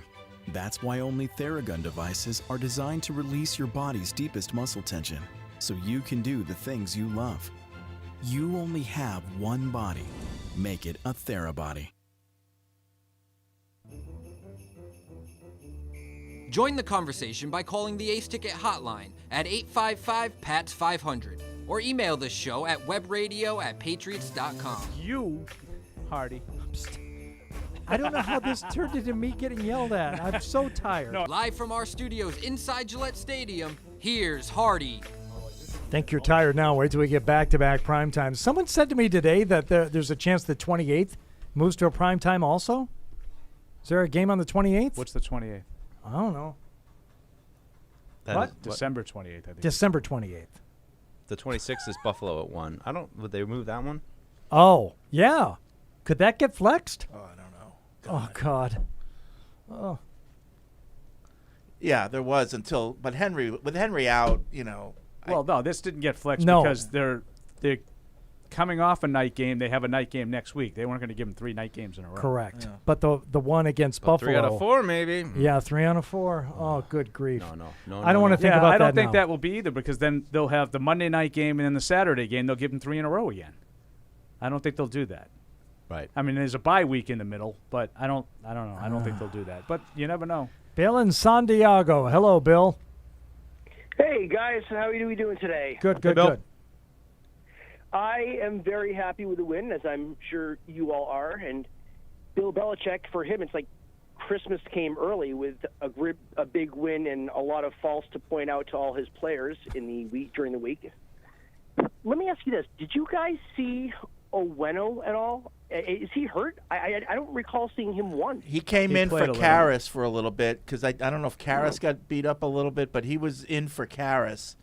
But they didn't do a lot of tackle-eligible plays, and that's what he's been doing lately. Be curious how many snaps he played. Didn't see him much. Yeah, it seemed like with the running game not going off very much, that they may have utilized him a little bit more than they. I mean, the offensive line has obviously been clicking since Brown has come in and has been a full-time starter. But still, I don't know. It just seemed like, Monday morning quarterback. But it seems like that's something that they could have gone to a little bit more with their, when the third quarter rolled around and they weren't getting more than a yard and a half per running attempt. Yeah, just pound it. Yeah. I don't know. I kind of wanted more out of it. I thought when Trent Brown came back, he looked real good in that first game, and I think he's been okay since then. But I was just hoping that they would be a plus running team, and they weren't really able to do much today. They couldn't do anything today on the ground. Even the late garbage time runs that they had, I thought were largely individual. I mean, the run by Stevenson was terrific. Terrific run. 19-yard run. He must have carried half the team. You guys smell gas? I mean like natural gas. No. I mean not like the. No. Not like the human gas. I mean. No. Do they? Yeah, I smell it. Oh, great. Kai. It's time to wrap this up. Yeah, Kai in Hawaii. Let's make this quick. What do you got, Kai? Hey, guys. First time, long time. Want to say thank you for putting out great content. You make it easy to be a Patriots fan from a far distance. Nice. Thank you. And then I also wanted to say I just have a lot of fun watching this team. I was expecting really not much starting the season with a rookie quarterback. Wasn't sure how he was going to be. And it's just been really fun. They've outperforming my expectations for sure every week. It's not perfect, and I will not say that they are the best team in a long time, like that other caller said, but they've been doing well. They've been playing well. They've been exceeding my expectations, and I'm enjoying the season, man. Well, I'll tell you what, Kai, and thanks for the call. Last year, I think a lot of us said the same thing. Brady's gone, but it's going to be really interesting to see what this team is like with Cam Newton. That only lasted for about half the season. Then I wasn't interested anymore. This year, we said the same thing. Well, it's going to be interesting to see who wins the job and how it goes. And it has proven to be a real interesting watch to see what type of product is going to go out there, how the defense is going to play week in and week out, who the standouts are going to be. It's a bit of a box of chocolates. I would call it a box of chocolates more than I would 2001-ish. I'm very pleased. You don't know what you're going to get. I'm very pleased. Yeah, on the field and off the field. I think just, the Judon stuff has just been great. I mean, they've injected some personality into the team that wasn't really there. Or I guess there was, but it's just different. So, yeah, it's just even the games that they've lost have been close, have been competitive. It's easy to root for a young rookie quarterback. It's just there's a lot to like about the team. Speaking of off the field, Johnny in Ireland says, is it just me, but has the standard of post-game player who calls in after a win greatly increased this year? Oh. Should I expect a call from Mac Jones by the end of the season, or is media availability going to? We've been getting great. Who is? Look, Danny. Every time I come here, it's Jakobi Meyers. Well, we've had Jakobi Meyers. That's the second time, but I think he's right. I think that in general, we've had more relevant players in postgame, and I'm wondering if that's just because the locker room's not open, so it's easier to get a relevant player. Yeah, who else? Who else have we got this year? I'm blanking a little bit on. We got Bourne in one of the games, right? We had Judon, I think. Didn't we? I don't remember getting Judon. I thought we did. Matt probably has the log. No? I don't know. Oh, okay. Katina in Houston. Greetings, gentlemen. She says some nice things about my work on lithium. That's nice. Unless it's you work on lithium? No, but by the way, I thought this earlier. Isn't that like a psychedelic drug? No, our last caller from Ontario, I believe all our Canadian callers are on some kind of a sedative. Every single one of them. They all have it's either lithium, Xanax, something. They're all on some kind of mood stabilizer. Maybe they're just happy. What I don't enjoy is the oversensitivity of some callers who can't handle the fact that the team is solid but had a subpar day. Two things can be true at the same time. I also ordered a Theragun Mini on Friday. It better be good because I only did it because you guys won't stop talking about them. You'll be happy. You hear about that Therabody.com? I know. We're selling product It's the for you. second one. We're I moving think, product. Moving product. I think Sweet Kid bought one too, based on Sweet Kid based did? on our Well, he's recommendations. jacked. He needs to get in those I think it was a muscles. gift though. He Yeah. was asking me questions about it, and I recommend. Gets in deep. Rob in Australia. What's up, Rob? Hi, gents. How are you? Good. Good day, mate. Two questions for you, and I'll let you go. First one is, and this probably goes to Freddie a little bit more. Does this team remind you, God, you may not even know, a little bit of the 2010 Jets team? A little bit of that type of defense, young quarterback, the way they played, with good coaching, obviously. And then another question for you guys, non-football related. They were talking about 80s music on the broadcast, and it kind of jogged my mind. I want to ask Hardy what his favorite, like, in-stadium, as a fan, pump-up music would be. For me, it would be, like, House of Pain, Jump Around. And you guys can all answer the question for that matter. Oh, we talked about this in the pregame while Paul was out of the room, so Right, I so will I'll- spare so I'll him. step out. I'll spare him for this. There's stuff that doesn't get played. I would love to hear him drop California Love. I think hearing Tupac and Dre would get everybody going. I like the old school Kool and the Gang. Whenever they get that going, I dig that stuff. Kool and the Gang. I don't know. I lean toward the old school. If you're talking about something everyone is going to get into, you almost have to go 70s, 80s, and it's almost has to be like up-tempo R&B. House of Pain is an excellent song to get the crowd riled up. But it is not an excellent song. No. It's a but garbage song. No, well, whatever. House of Pain's the group. But oh yeah, I'm sorry. Jump Around. You know what I meant. Yeah. And that always gets the crowd going, but it's someone else's song. Like Wisconsin does that. That's their thing. You know, it's like Renegade is Pittsburgh's thing. Yeah. You know, and the crowd goes insane. Like I wish we had something that was a little bit more unique, other than, you know, like Zolak's playlist, like I said before. I don't know why that bothers Somebody you. in my room last night by Butthole Surfers. You don't want to go with Pepper? You don't want to go with the hit? Yeah. That one of the great guitar riffs in Someone's in My Room last night. Oh, yeah. Yeah. We get a little Fred Zeppelin. Final email and final thought of the day. Joe in Osprey, Florida. Hardy, I respect your associates' opinions, but Mac does not belong on the good list. He belongs on the not good, not bad, along with... I think we've all agreed on that. Yes. Well, no, you and I agree on No, that. Paul, we're getting Paul there. Mike and I, I'm still Mike I'm and still I have got him him on the good list. Only the good half. I had him on the good list. He says he's still learning, but let's save the good list for when he plays good. That's Joe in Osprey, Florida. All right, Joe. Well, that was a little snarky. See, I didn't like that. and here's where I'm Mike... still trying to figure out who Mike the just gets 2010 really- Jets were. Is that Sanchez? Well, Sanchez. That's the team that... Rex that beat- Ryan was the coach? Yeah. Okay. That's They- Antonio Holmes and Braylon Edwards. It's a two veteran kind they of receivers did, and brought in. they had a little something Running going. game They a little were, bit. you know, they were not the most talented team, but they played pretty well as a team. I think it was like an 11-5 kind of a year, maybe. And they went to the AFC Championship game. They were pretty good. Revis Cromartie. They weren't great, but they were pretty good. Yeah. Yeah. Bart Scott. Can't And wait. they beat the Patriots 2 out of 3 times. They had a lot of swagger.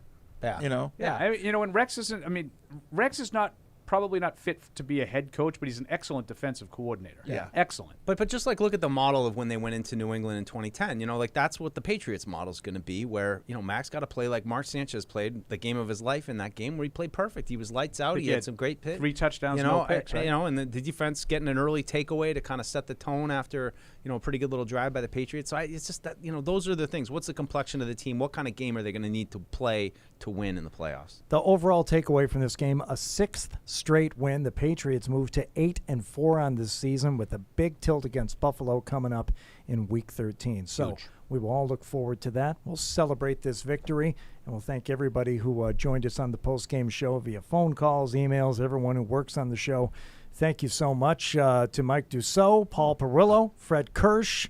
The final score for the final time, ladies and gentlemen. Tennessee Titans 13. Your New England Patriots 36. In that order for you, Paul Perillo. Thanks. You're welcome. Thank you for listening and watching.